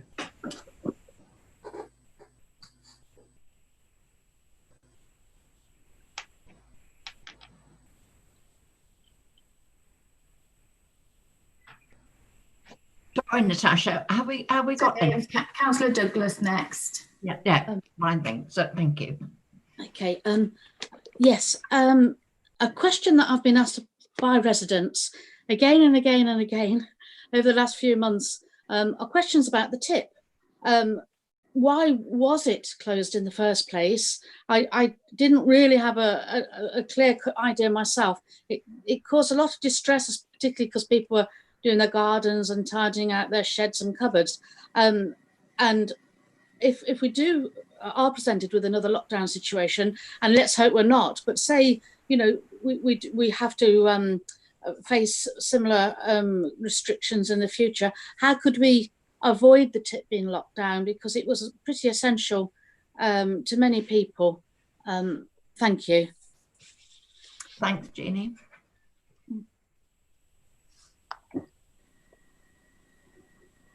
Does that fall to myself under environment? I suppose it is. I don't, to be honest, I don't, even though I was in meetings where we were dealing with the consequences in the LRF structures, I don't know the full rationale for closing the tips down, to be honest, except sort of obvious concerns about managing them through social distance. I've been closer to it in terms of opening them back up, and you know, it's very strictly controlled. And if you go there, you'll feel what I mean by that, as in you have a time slot and it's quite generous and there's no one else about, and they're very concerned about queuing traffic and things like that. But I think it all stems from concerns over social distancing, staff and customers. Yes, thank you. Thank you for that. Councillor Brown. Correct. Is that right, Natasha? Councillor Brown? Yeah, Councillor Brown, then Councillor Fisher, and then Bindloss. Oh, right. Okay, cheers, Pat. Yeah, a few things again. Just looking at the overall thing, I'd be interested to know what sort of real strategic engagement the LEP's given, and what sort of indications they're looking at around the support that they feel that they're going to need to give to our local businesses and our local residents. Bearing in mind, when we had the financial crisis, there was a lot of involvement there. That's what basically where me and my learning came out of. But also there was a lot of support in those days as well to businesses to try and diversify, etc. And I'm not seeing a lot come in. There's probably stuff going on behind the scenes, but I don't think we're seeing a lot of what's actually going on. There may be that they're still waiting to see what the government's saying, etc. But whether we like it or not, the town centre has been changing for a while. It's not just COVID related. People in this country, and I think probably most of us, I would expect, would agree that when we go out for a day or we go into the town, etc., we do anything, we're going for usually a social experience or a leisure experience, whatever that may be. And we are using, you know, the post service more, delivery services more to get, you know, I do that. That's the reality of life. It's convenient. You have busy lives, and I'd rather spend my time, as would a lot of my friends, actually maybe, you know, going and walking together, having a run, doing stuff, going to see an event, going to the theatre. I know that's something that's improved over the years. So we have to expect that. And then there has to be sort of a challenge back to the entrepreneurs and the businesses, is how are they going to diversify? What can they do to diversify? I think Pat has just touched on it. You know, there used to be the tourism forum, but actually Melton's got a lot going for it, and somebody with entrepreneurial spirit, and I certainly, you know, got the idea, but you need somebody to implement that. So for example, Brandon paint the town red, you know, business opportunity coming in, tours, linking it into the brewery that we have, linking it into the Beaver Brewery, all those sorts of things. I'm just using that as a little example. There'll be lots of different ideas. There'll be people much more creative than many of us, but we do have those people in our community, and the history of our town as well, and the history of our borough. There's certain niches that we could link into. For example, I think we could. When I looked at the statistics, I was very surprised at how little B&Bs and those sort of niche accommodation was in the borough. When I looked at some of the stuff recently when we were helping out businesses, for example. So that's the first couple of points. The third point is around pubs and restaurants, etc. And I think that it is going to be challenging. There'll be different challenges in the town than there will be in the villages, and we mustn't forget the villages, because they do employ people they are somewhere where, you know, like where families can go and have a meal, etc. They'll need to be supported. They are small, a lot of family-run businesses or individuals without brewery support or small breweries, and giving them the support to be able to operate, be able to continue, and be able to be. And I think we need to be flexible. And in the town, if the warm weather continues, no doubt we will have challenges and issues around the consumption of alcohol, etc. But we need to deal with it. We need to educate, and we need to educate our public as well. And I think we do that. I think our public, the majority of them, will listen to us and won't cause us problems. So let's use the pub watch. Let's get on the front foot. Let's, you know, if there's people that we know are going to be a problem, let's deal with them now. Let's go, you know, let's work with the police, go and have a chat with them and say, you're not welcome to come in here and cause trouble. You know, you're barred from all these pubs. Don't even try it. Those sort of strategies, etc. So that's in the town and stuff. So I would really emphasise that we need to do whatever we can to help our pubs and our cafes and our restaurants, etc., because they employ a lot of the people who, if they go out of business, will be affected, and that's people with low skills and low income, low wages. In relation to farming and stuff, that is a really valid point. You have to remember that this winter has been particularly difficult for our farmers. You know, I was brought up on a farm. I have a farm back in Ireland. It's you know, struggling. Beef prices, lamb prices, etc., have plummeted. Crop prices have plummeted, etc. And Penally touched on the, you know, the barley and etc. But the mostly crops that we'll have in this area will be affected. So, you know, what can we do to encourage the left to start thinking about how some of these businesses can start diversifying rather than just relying on traditional ways of generating money, etc. The final point I want to talk about, which Jim looked on, is around planning and around the Section 106 and the lack of, you know, maybe building actually taking place due to, you know, maybe a slump in the housing sector. My view on it would be, if we could, to try and negotiate and help those developers maybe delay things slightly rather than risk losing large chunks of Section 106. Because if we build the houses, we still need the infrastructure. And we need that money going into our communities. And if we need to, you know, tweak things on numbers or delay it, I think that there should be a good, robust conversation with us as councillors as a whole to try and help see that way through, so that we're maximising the income coming into the community for infrastructure, but also try and keep encouraging planning applications to come in, because we have that need and we don't want to be putting people off. And whatever we can do around policy again and strategy, I think we should be thinking about that now, especially on the back of today's decision by the County Council. I think it's going to take us to be the leaders in this, and we have an opportunity to actually pave the way as the Borough Council. That's all the comments I have. And sorry I've gone on a little bit, but I just felt that they are very important and valid to make. Yeah, thanks for that, Ronan. Can I just interrupt here? The tourism. In the past, we have had people come here. At one time, we had the finals for a Scrabble competition. You know, that took up quite a few hotel beds. And that's the sort of thing. It's lovely countryside. You know, we need to get people to come here and stay, even just short stays. Chris Fisher, Councillor Fisher.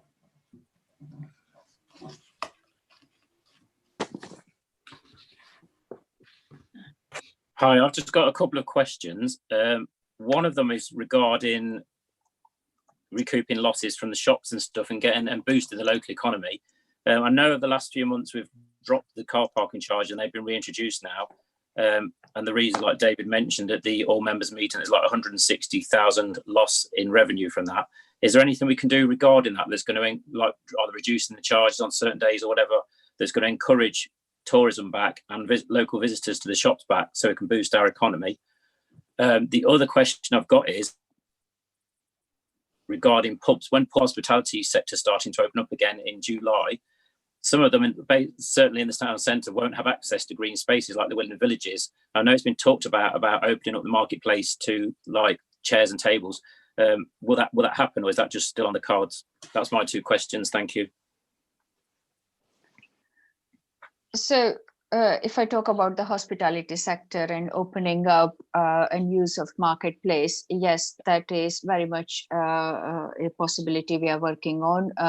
Of course, we are talking to Town Estate who own the land, and also talking to BID, the Business Improvement District, because through that we are engaging with the businesses to understand whose customers will want to spill out on that, and how will we manage it during the day, how will we keep it clean, how will we keep it attractive. So yes, those discussions are very much going on, and we really hope to have that arrangement ready for the 4th of July opening, or if not on the day, then soon after. Okay, that sounds positive. On the first point about the car parking charges, well, that's definitely something we can consider as part of going forward, if that's what businesses think would help. As I mentioned earlier, the town centre has been struggling even before COVID crisis, and the reason why people do visit and will visit the town centre is changing as well. So yes, we definitely do need to keep all those issues in consideration. And as Ed mentioned right at the beginning, we are looking at doing some very specific sector-based webinar sessions or workshop sessions with businesses in the next few weeks. And that will tease out more of these measures about what will help them operate better and function better in the town centre. So yes, any suggestions or all suggestions are on the table. Okay, thanks, Pranali. Councillor Cumbers, can I just quickly come in on the tourism side of things? It's interesting you mentioned about the tourism forum. So there's certainly been a lot of focus within Pranali's team, and I've been involved in many discussions about how we kind of make the most of the potential and the recognition that Melton has.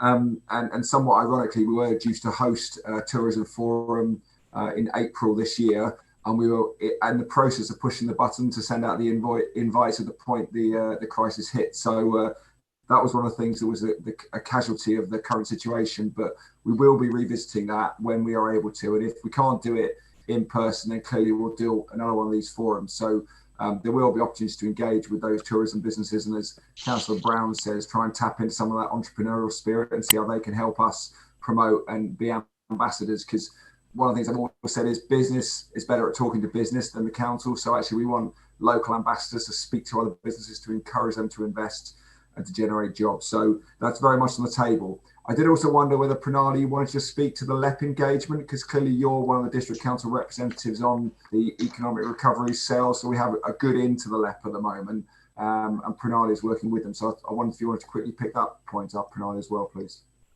Yes, so LEP is very much leading on the economic recovery part of the recovery effort that's being coordinated by the Leicester and Leicestershire Wide Resilience Forum. So as Ed mentioned, I am part of the district representative on that forum. And the kind of things the LEP is looking into is very much the business intelligence, all the information and the economic impact assessments that we have got. We are sharing that region-wide with LEP, and LEP is passing on all the information. So there are 3 stages of their support and their strategy for helping out businesses in our area. The first part is, as I say, the data collection and the business intelligence. The second part is working out priorities from different sectors, from different districts and different organization and lobbying bodies, and then come up with a plan which then can be used not only to channelize funding from government or other sources, but also to coordinate efforts within Leicestershire as a wide region from different bodies as well, because right now districts are doing all the short and immediate impact work directly, but like working with the town centre businesses. But there's a wider effort in terms of coordinating our support mechanisms, particularly in terms of tackling the unemployment, tackling, as you say, supporting entrepreneurialism, and how do we do that? All that is part of LAB's plan. As far as I'm aware, the timescales are to have the plan ready by late in October, November time. And that is with an idea that by that time, government would have announced more measures and support mechanisms. So the plan and the intelligence that LAB produces helps getting those funding or any kind of support mechanism in place. Another effort LAB is also coordinating is various groups such as Markets Town Forum, the Community Safety Partnership, the Skills Advisory Board, and those kind of various groups which are already in operation within our region. So using information from there and using them as a conduit to get some of the actions out in the community sooner. So yes, LAB is involved, but we are not seeing many actions currently because the focus is on business intelligence and strategy and planning rather than immediately responding to challenges, which is what is led by districts at this point in time. Thank you very much. Thanks for that. Now, Rob, we've just about finished our feedback time. So could you be very quick? Councillor a little bit. We have got Councillor Evans and Councillor Child have also got their hands raised as well. And I've got that we've got about 5 minutes, I think. Okay, then. So if you can all be very quick then, if you don't mind. Starting with Rob. Yeah, I'll be really quick. Am I correct in assuming that publicans receive clear guidelines as to how pubs will function when they reopen, such as table service only, and are there going to be limits to numbers of customers? And also, are we leaving the licensee to do the policing on this? So Rob, we are working with community safety partnerships and kind of coordinating our approach Leicestershire-wide among all districts. In terms of the guidance, we are of course relying on government guidance and disseminating that. And that work we are doing through Business Improvement District, as well as directly we have written to all pub owners in the area offering support. In terms of the policing side of it, it's a combined effort. Of course, we are asking everybody to be vigilant, and we are encouraging pub owners to manage their customers better as well. But also the responsibility in terms of our response is around helping the awareness, the education, the signage. So all that, as I say, it's a combined and kind of a multifaceted approach to policing. Thank you, Pranay. Thank you. Thanks very much. So it's Bob Child now, I think.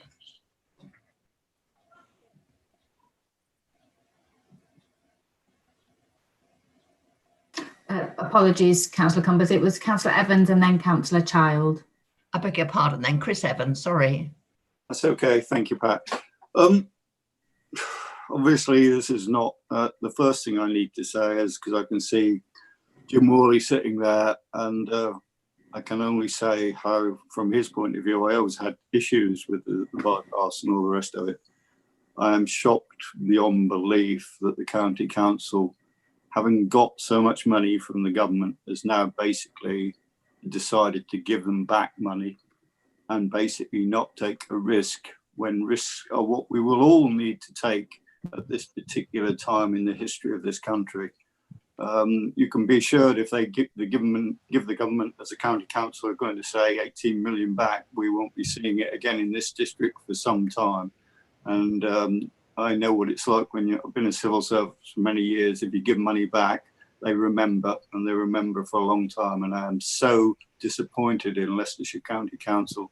I cannot even say it. All the work that our officers have done, Jim and his team, they did so much astounding work to get this money, and then for them to kick us in the teeth on a pathetic situation where they just couldn't be bothered to take the risk. We have to, and this council will have to take risks at this point in time, because we have to invest to make certain that we recover, both the borough and the county. Obviously, I know they're in a tough situation, but I agree wholeheartedly with Joe Orson. This is not a time for actually to draw in your horns and not take risks. We need to do that. We need to ease. We need to understand that businesses need encouragement, and the community needs encouragement to actually get back on its feet. I am disappointed to see, my own view on scrutiny, that we have no portfolio holders with us, because I think it's important they listen and look and input into this also, as well as the officers, because this has to be a joint effort to get this back. And we do need leadership from them to actually have something to scrutinise, and they need to give us something to actually scrutinise. And at the moment, I aren't seeing much. Things like, and it is annoying for me, I'm going to very briefly say this, the car park charging, without any reference to the council, I think was a bad call. Every other council around us has not put the charges on at the moment. And I think those kind of things, if the executive want to make executive decisions, fair enough, but they need to not hide behind scrutiny at the moment and start making some decisions and looking at us and talking to us. Thank you very much, Chairman. Thank you. I do understand that 1st of July, the Cabinet will be discussing what we are feeding back today. Now, I think it's Bob Child, is that right? And it'll have to be just a minute. I only want 30 seconds, Pat. Oh, bless you. A lot of pubs, both in the town and in the villages, have got spare land or courtyard. Would they need planning permission to erect a permanent marquee, or is it something the council will waive anyway because of the COVID-19 crisis? Thank you. Thank you. I think that's one for Jim, isn't it? Oh, I think we were vying for position there. There will be publicity tomorrow morning. I've just seen the finishing touches being applied to it, explaining that where that situation arises, because some marquees will, depending on exactly where they're located and how substantial they are really. We will adopt a tolerant attitude to allow them some certainty, at least to the end of September, unless they're causing like really significant harm to their neighbourhood, in which case sort of normal rules would apply and we'd have to get involved, but not just because of the absence of paperwork. Thanks very much for that. I think to move on now to Adele and Dawn. Is that right? That is right, Pat, and I think that Dawn is going first if she's unmuted. Where is Dawn? Oh, there's Dawn.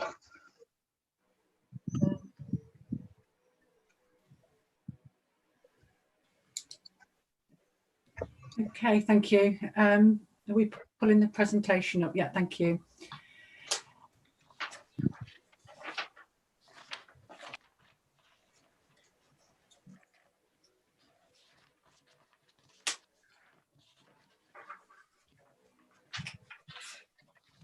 Okay, so Adele and I are going to be covering off priority 5 and 6, which is around under the theme of a great council. And I'm just going to start off with the finances and the workforce.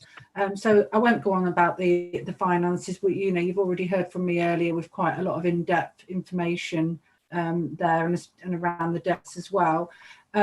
So as you're aware, with this meeting here, the organisation has got an increased reliance on IT now, with most of the staff working from home, and that means that we do need high-performing IT infrastructure that meets these changing needs and that is fit for purpose. So that's having an impact at the moment. I think there is a sense of, people are probably using workarounds, they're using the equipment that they've got, and we have moved forward quite considerably during this period. We also, one of the impacts is around staff health and wellbeing. Obviously, they've got less contact with their colleagues in the wider organisation. Capacity is an issue.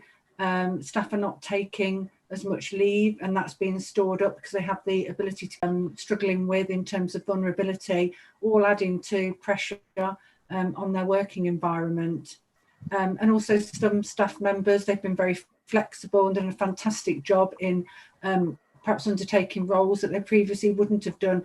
And not just the stress of that, but obviously, of course, that will have no doubt increased skills and experience and knowledge that some of those team members will have had. It's exposed them to areas they perhaps wouldn't have been exposed to before.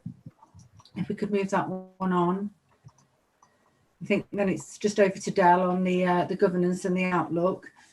So it is, and I feel like I get to do a bit of the positive stuff because there's been a lot of stuff, and although the pandemic's impact on families, the country and the world has obviously been awful, in terms of the impact on community power, democracy and engagement, I think it's been a real positive power for change. So if I go through some of the things that have happened, meetings in person no longer available in the introduction of remote meetings. And this is something that people within the governance community have been lobbying for years, that we've been asking whether we can do things remotely, and it was always told to us that it was impossible. And clearly it's not, and it took a pandemic to do it. But I think it's been a real positive in terms of access to meetings, in terms of access to democracy. And then also when we think about prospective councillors as well, so if we were to continue with online meetings forever, and I'm not saying that we wouldn't come back in person, but in part at least, imagine the people that we could reach who may not be able to commit to coming into the office all the time and a different background. So I think it's a real positive on that. So in terms of increased interest and access to democracy, so I think that we've seen a larger interest in central politics for quite some time because of that word Brexit. And I think that now we're starting to see local democracy as well and local politics coming to the forefront. And I think that with everything becoming online, with better access to meetings, and we are seeing more interest. So I think that the people that we see watching the meetings on YouTube, for example, are way more than we would have seen in the council chamber. So I think that's a real positive.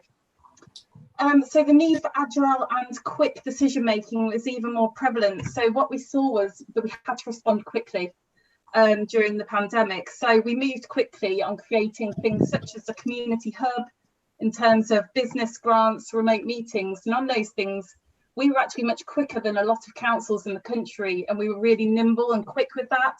And I think that's a real positive. One thing that we have to consider is whether that's had an impact on governance. And within my annual governance statement, which I take to audit members, I obviously will pick up on that and see whether there has been an impact. And we don't know that yet. And from my perspective, I think we've been really good. We've had internal audit involved, we've had me involved, we've had finance involved. So I don't think it's been a real problem for us at all. But what we will do is a lessons learned piece of work in the coming months to make sure that there's lessons learned from that. And that might be positives and negatives about what we've done during the period. So in terms of more reliance from communities on the council, parish councils and partners as community leaders. So in terms of the parishes, I think we've always understood the great work that parishes do and the potential for sharing information and shaping the place that they represent. But what we've done throughout this period is that we've really strengthened those relationships and we shared our local knowledge even more, which has a real impact on our communities. So when we think about parish councils, they are the closest tier to citizens. So they understand their citizens really well. And I think that's really worked when we've been working with the community hub and that relationship between the parishes and the community hub. We've seen some really great information sharing, and it's how we facilitate that in the future because we don't want to lose that. We really want to promote and facilitate parish councils being community leaders as well as us. So increased community power and community-led approach. So So what we've seen is some amazing work within the community, and it's not just been through our community hub.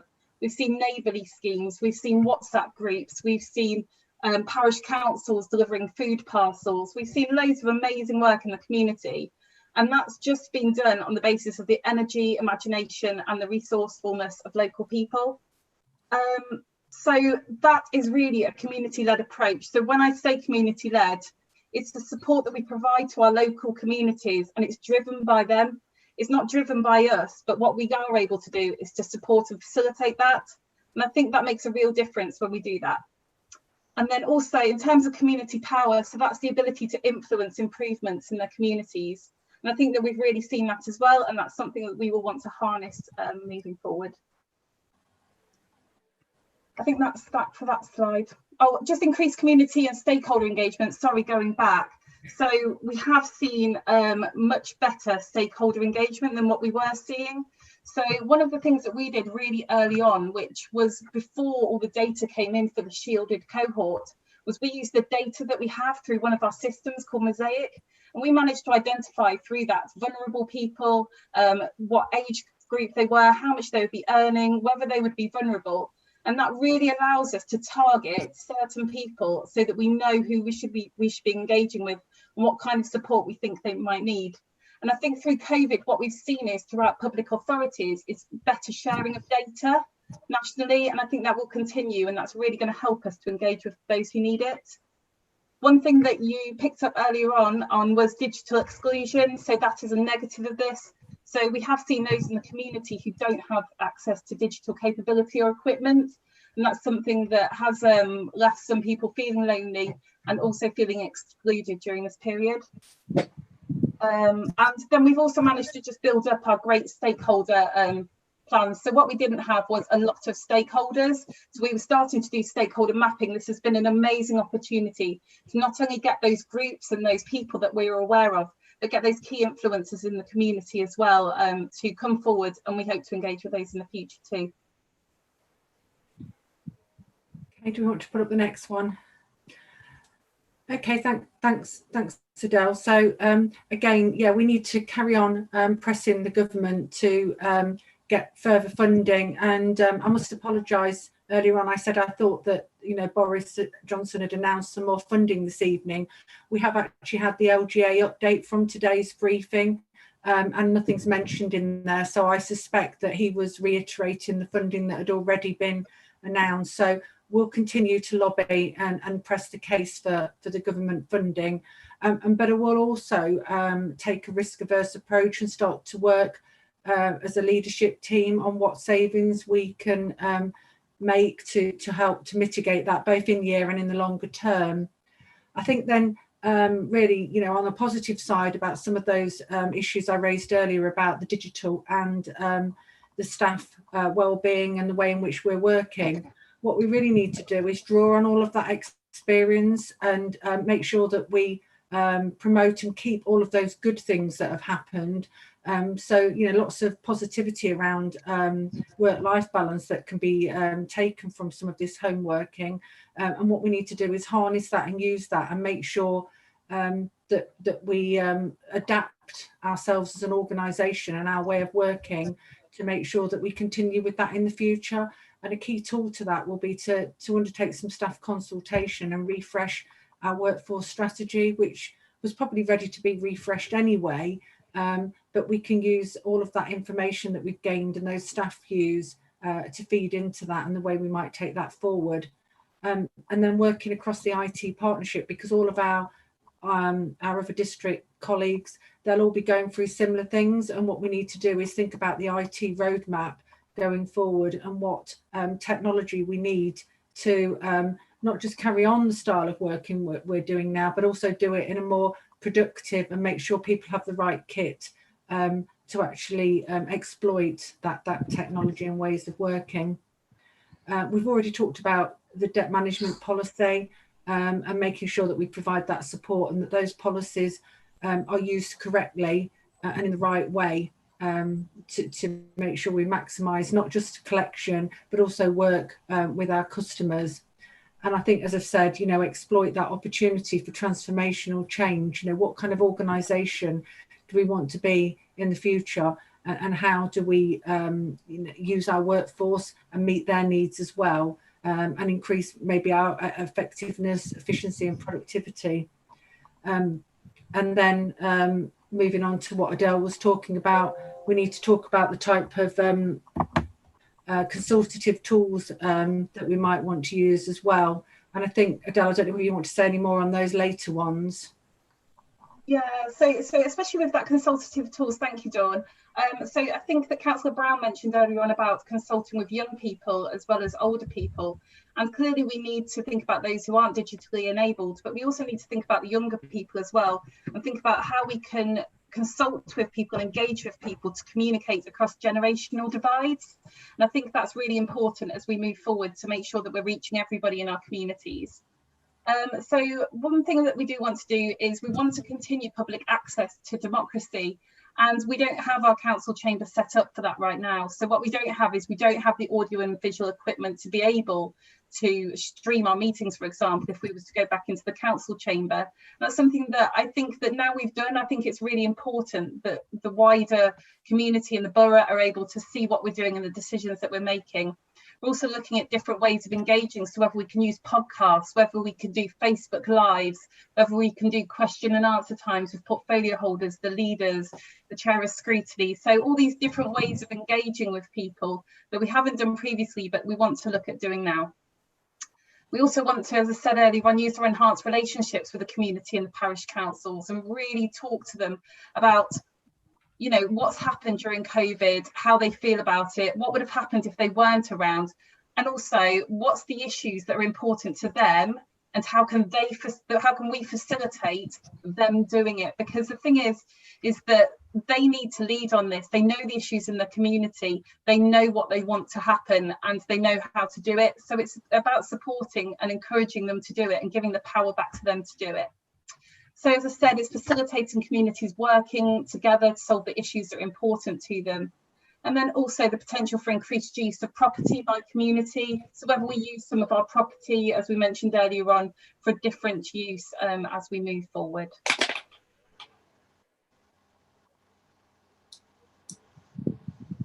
I think, I wonder if it's worthwhile just going, I think there's a slide after this one, Natasha, which is, yeah, about engagement. So, and do you want me to talk through these, Dawn, quickly? Yeah, that's fine. Go ahead. Yeah, so we're obviously talking to you all tonight. We've got an all-member session in July, and then we also talk about, you know, engagement and democracy with portfolio holders.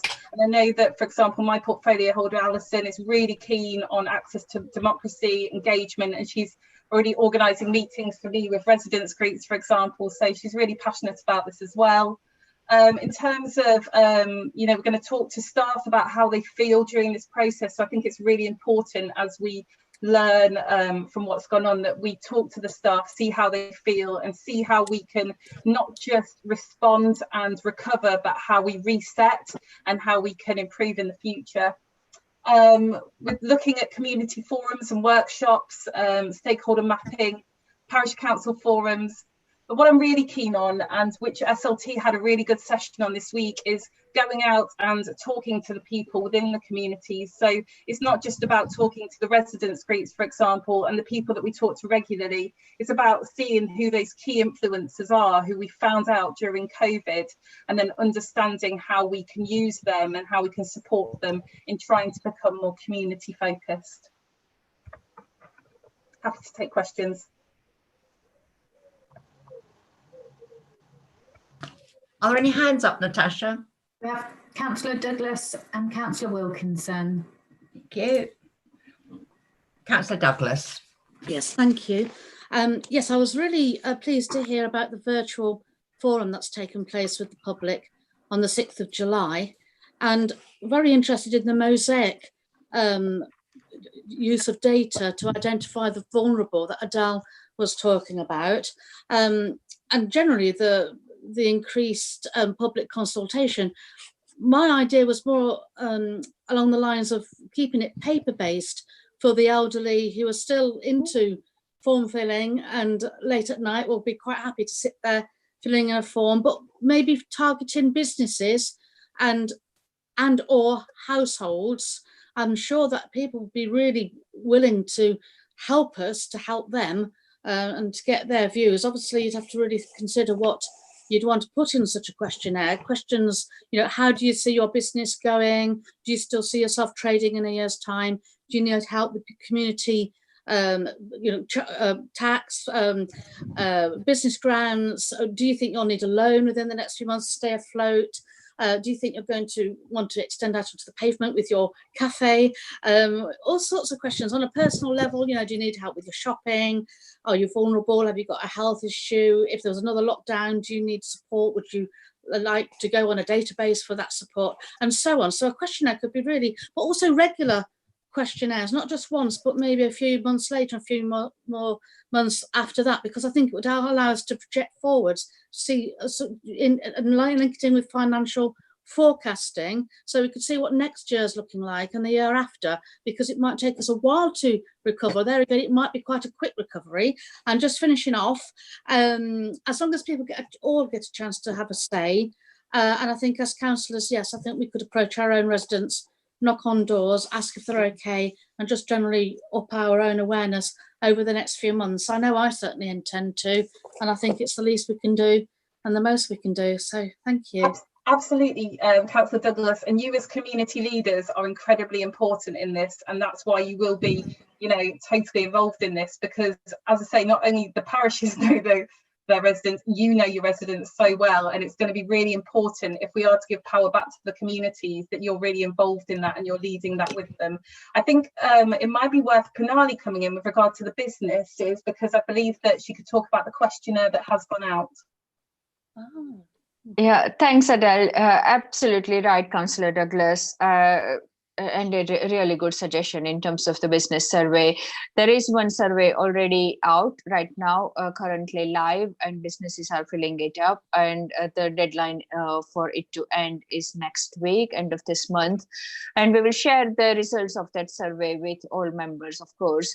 But I think the point you are making is of utmost importance, is to keep doing it at regular interval, because any information we get is just a snapshot at that point in time. So yes, we will definitely kind of wanting to do that continuously going forward. Fantastic. That's really good news. Thank you. Thanks. Where are we? So it's Councillor Wilkinson and then Brown. I beg your pardon. Yeah, Councillor Wilkinson and then Councillor Brown. Thank you very much. Just a few points. Adele, there are some parish councils, for instance, Asfordby, which have just simply shut up shop during this whole period. And I just wondered what support has been given to help parish councils go digital. And also another one for Adele. Given the government's announcement today, when do you expect in-person meetings will resume with social distancing? It's been great that we've been able to do these remotely, but I feel that in-person meetings kind of bring the whole process and the whole system alive a bit more. Just the final point, the all member sessions and the strategic development session are going to be held during the day, but there are members who work full time. What is the council going to do moving forward to be much more inclusive of members that work full time? Okay, so in terms of the digital support that's been provided to parish councils, so we have been available, and what I've done is I've written to parish councils regularly and offered support with that. Most of them, in fact all of them, are members of LRAUC, so Leicestershire Rutland Association of Local Councils, and they've been giving a lot of advice and support around it, and I've spoken to them regularly and asked for updates, and they've been doing some great training courses as well for parish councils, and they've been doing some support. So I've asked parish councils that if they weren't receiving that support, then they could come to us and they would receive that, so that they were able to continue with their business. In terms of in-person meetings, there's a complex legal argument going on between a QC and another barrister right now in the LGA. But I think that the position, so I met with my Leicestershire monitoring officers last week, and some are having hybrid meetings, which is where you have the chair and a member of democratic services in place. And the current advice is that you can do that if it's necessary. the fact that on Zoom we are able to hold these meetings without anybody being in a room together means that it's not necessary for us to do that at this time. The issue around the meetings in person is that the current guidance says that we're not able to meet in groups of more than, I think it's groups of 6, isn't it? So we're not able to meet indoors yet. So we're only going to be able to meet for 2 households, I believe, indoors. So that's still going to prevent us at this point from meeting at the minute. We're keeping a constant eye on it and getting a legal advice as we move forward, but at the minute it's the same position that we were in, that we're still not able to do that unless it's absolutely necessary, which it's not for us. Final question in terms of the meetings moving forward. So I know that it's difficult, isn't it, with these meetings, and particularly these lengthy ones where they're development days and they're going to go on for a number of hours. I think that we always try and accommodate it. So, you know, if we can, we'll try and do evening meetings, we try and accommodate that. But I appreciate that for some people it's difficult during that.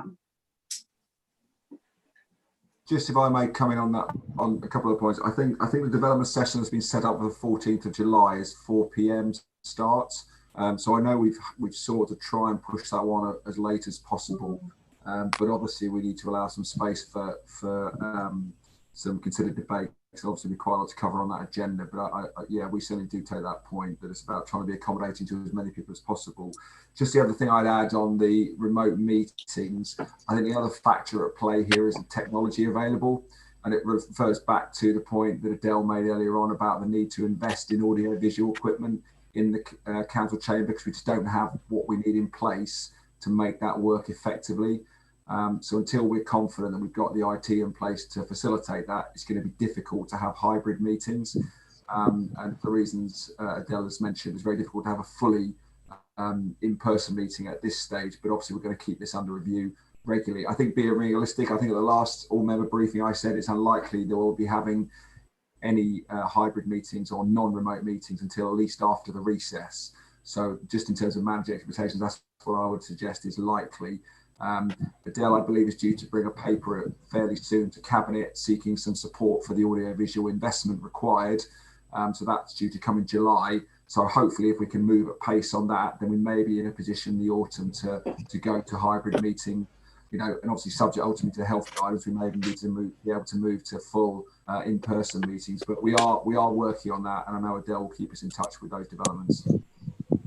Practically the issue is that we don't have it's the equipment around it, so you would have to sit in front of your computer for a hybrid with your headphones in, looking at the camera, in which case we're sitting in a meeting still looking at our cameras with our headphones in, which doesn't really improve the experience. So that's the issue that we have right now, but we are working really hard to get that done as quickly as possible. Okay. Councillor Brown is next. Sorry, thank you, Ronan. Yeah, cheers, Pat. Yeah, just continuing on with the ICT issue, is that you're talking about making things fit for purpose for staff, etc. I think in this day and age, in what we do, and I work for the National Housing Association, and we equip all of our staff with iPads, iPhones, all the platforms to be able to work with. And that is currently saving us 28,000 a month on travel. Yeah, significant amount of money. Reduced our arrears by about 4% because we're able to do a lot more things like pushing out rent statements, etc. And I think there needs to be, within the ICT strategy for staff, is to look at what that investment is going to be, making sure it's ongoing, making sure it's willing to adapt to the future, because the technology today will change next year. Whoever your software providers are, they'll consistently change, and we need to do that. So I'd welcome and look to see that, and maybe reduce office spaces and let your office space out to other people, etc. Other businesses, have more people working from home. I can tell you from experience, I've worked through this COVID thing. I've had to go out twice. My staff go out day to day, but it's saved us an astronomical amount of money in a completely different way of turning that negative into a positive. Yeah, it's quite remarkable, really. And I know a lot of other organisations are looking at their estate base, but also for the customer as well. So where the customer can see everything get it pushed out to them in the home, everything emailed to them, sign everything digitally. People will do it if you have the technology there to do that. So that's the first point.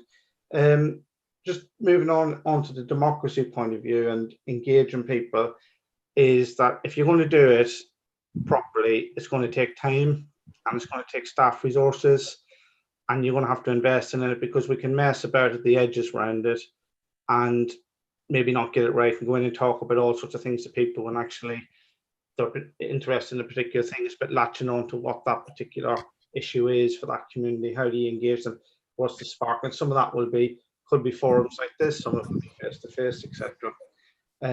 But just to encourage us all, and that includes us as members, to be very, very fluid and very open-minded about how people want to engage with us. And different people will want to engage with us in different ways because of whatever barriers they may have. People may not be able to read and write. Some people, may have different languages. They may have disabilities. That's probably something that we need to improve on. How do we really get into people who have got disabilities, and how do we, because their voice is just as important as my voice, for example. We're all citizens living in and why shouldn't their point of view be listened to? And I don't feel we do enough of that in society as general. And we need to start looking at that, because everybody has a role to play in our communities and in society, and we should encourage that. And there's some great examples up and down the country, and let's use that, and let's use that to get more people involved in politics. We need more diverse. We have a diverse enough community, but are we really representative of the community that we have as a group of politicians? And I suppose that's a challenge to us politically as well as to the democracy team in the council. And the final thing to come on to is about people's well-being. Is that there's lots of stuff there, and it's maybe taking a step back sometimes and thinking about everybody's well-being and thinking about how everybody can be a little bit more kinder to each other and take the pressure off, and look at making sure staff are clear on what their objectives and targets are, and disseminating that down, but also having other colleagues do stuff like we do a thing at work, which is created out of this COVID thing, is we have our training and development team or actually do like a chat and talk with one of the front staff, and that's led to I think they had a quiz night the other night with 200 people on it at 6 o'clock in the evening, and that's those sorts of things. And I'm not saying that will work, but what I'm saying is just think outside the box and let the staff come up with ideas. And and if we have happy staff, we're going to have a happy borough, because they'll be delivering hopefully good services. So that's just the 3 points I wanted to make. Thanks very much. Thank you, Ronan. Sorry, I'm just trying to read a message from Natasha. Councillor Cumbers, just while you're doing that, perhaps I might just quickly respond to that last point. I think you're absolutely right. The last point, we've been working really hard, and we've been really focusing on how we make sure we take everyone with us through this process, because there is a risk when you're all scattered around different parts of the area and you're not seeing each other all the time, that you miss those things. And the phrase we've used is we don't want to leave anyone behind. So everyone needs to move through this together. The culture, the spirit we've got as an organisation, we need to foster. And I think for me, there's been such a renewed sense of purpose during this time. I think the organisation has absolutely rallied together. The teamwork has been incredible. The ethos and the flexibility, the adaptability has been amazing. And as Dale mentioned, we had a workshop session just as managers this week to say, right, how do we harness this? How do we make sure this prevails and continues? And it's a massive silver lining of this very, very challenging situation. So completely accept that. And we do have one of the things we've done actually, just as a bit of light relief as we draw, I presume this meeting moves towards its close. We did a Melton's Got Talent events for staff, and there was certainly some very interesting and bizarre and creative skills that our colleagues displayed. So yeah, I'm sure that'll make its way into the Mayor's Christmas do at the end of the year, when we share some of the lighter side of this year. But there's some great skills that our colleagues have got. Thank you very much for that. Thank you. Are there any more questions, Natasha? No, Councillor Cumbers, there's no more hands raised. Right, I think it's time then to draw this meeting to a close. Thank you, scrutiny members. You provided some important information and given valuable feedback. I've made a few notes. Natasha sent some which I can't actually sort of get to read. So I'll just go read out my headings really. The things that came across as really important to members. One was homelessness. 2 was debt and money management. 3 was health generally and mental health. 4 was loneliness. 5 was tourism and expanding the reasons for people to visit Melton. 6 was helping businesses, and 7 was all sorts of engagement. Sort of how we communicate with each other, communicate with our residents, with parish councils and everything else. Natasha has put it much nicer, but I can't quite read it. So officers will take these ideas. We'll let you know all the other things, because all the other things will be mentioned in the minutes. So officers will take these ideas forward for development and inclusion in the recovery plan where possible. The outcome from today's meeting will also be fed back to Cabinet in early July and will inform any proposed changes to our strategy to be discussed further at the all-member briefing on the 14th of July. This will in turn inform our work plan, that's the scrutiny's work plan, at the scrutiny workshop a couple of days later.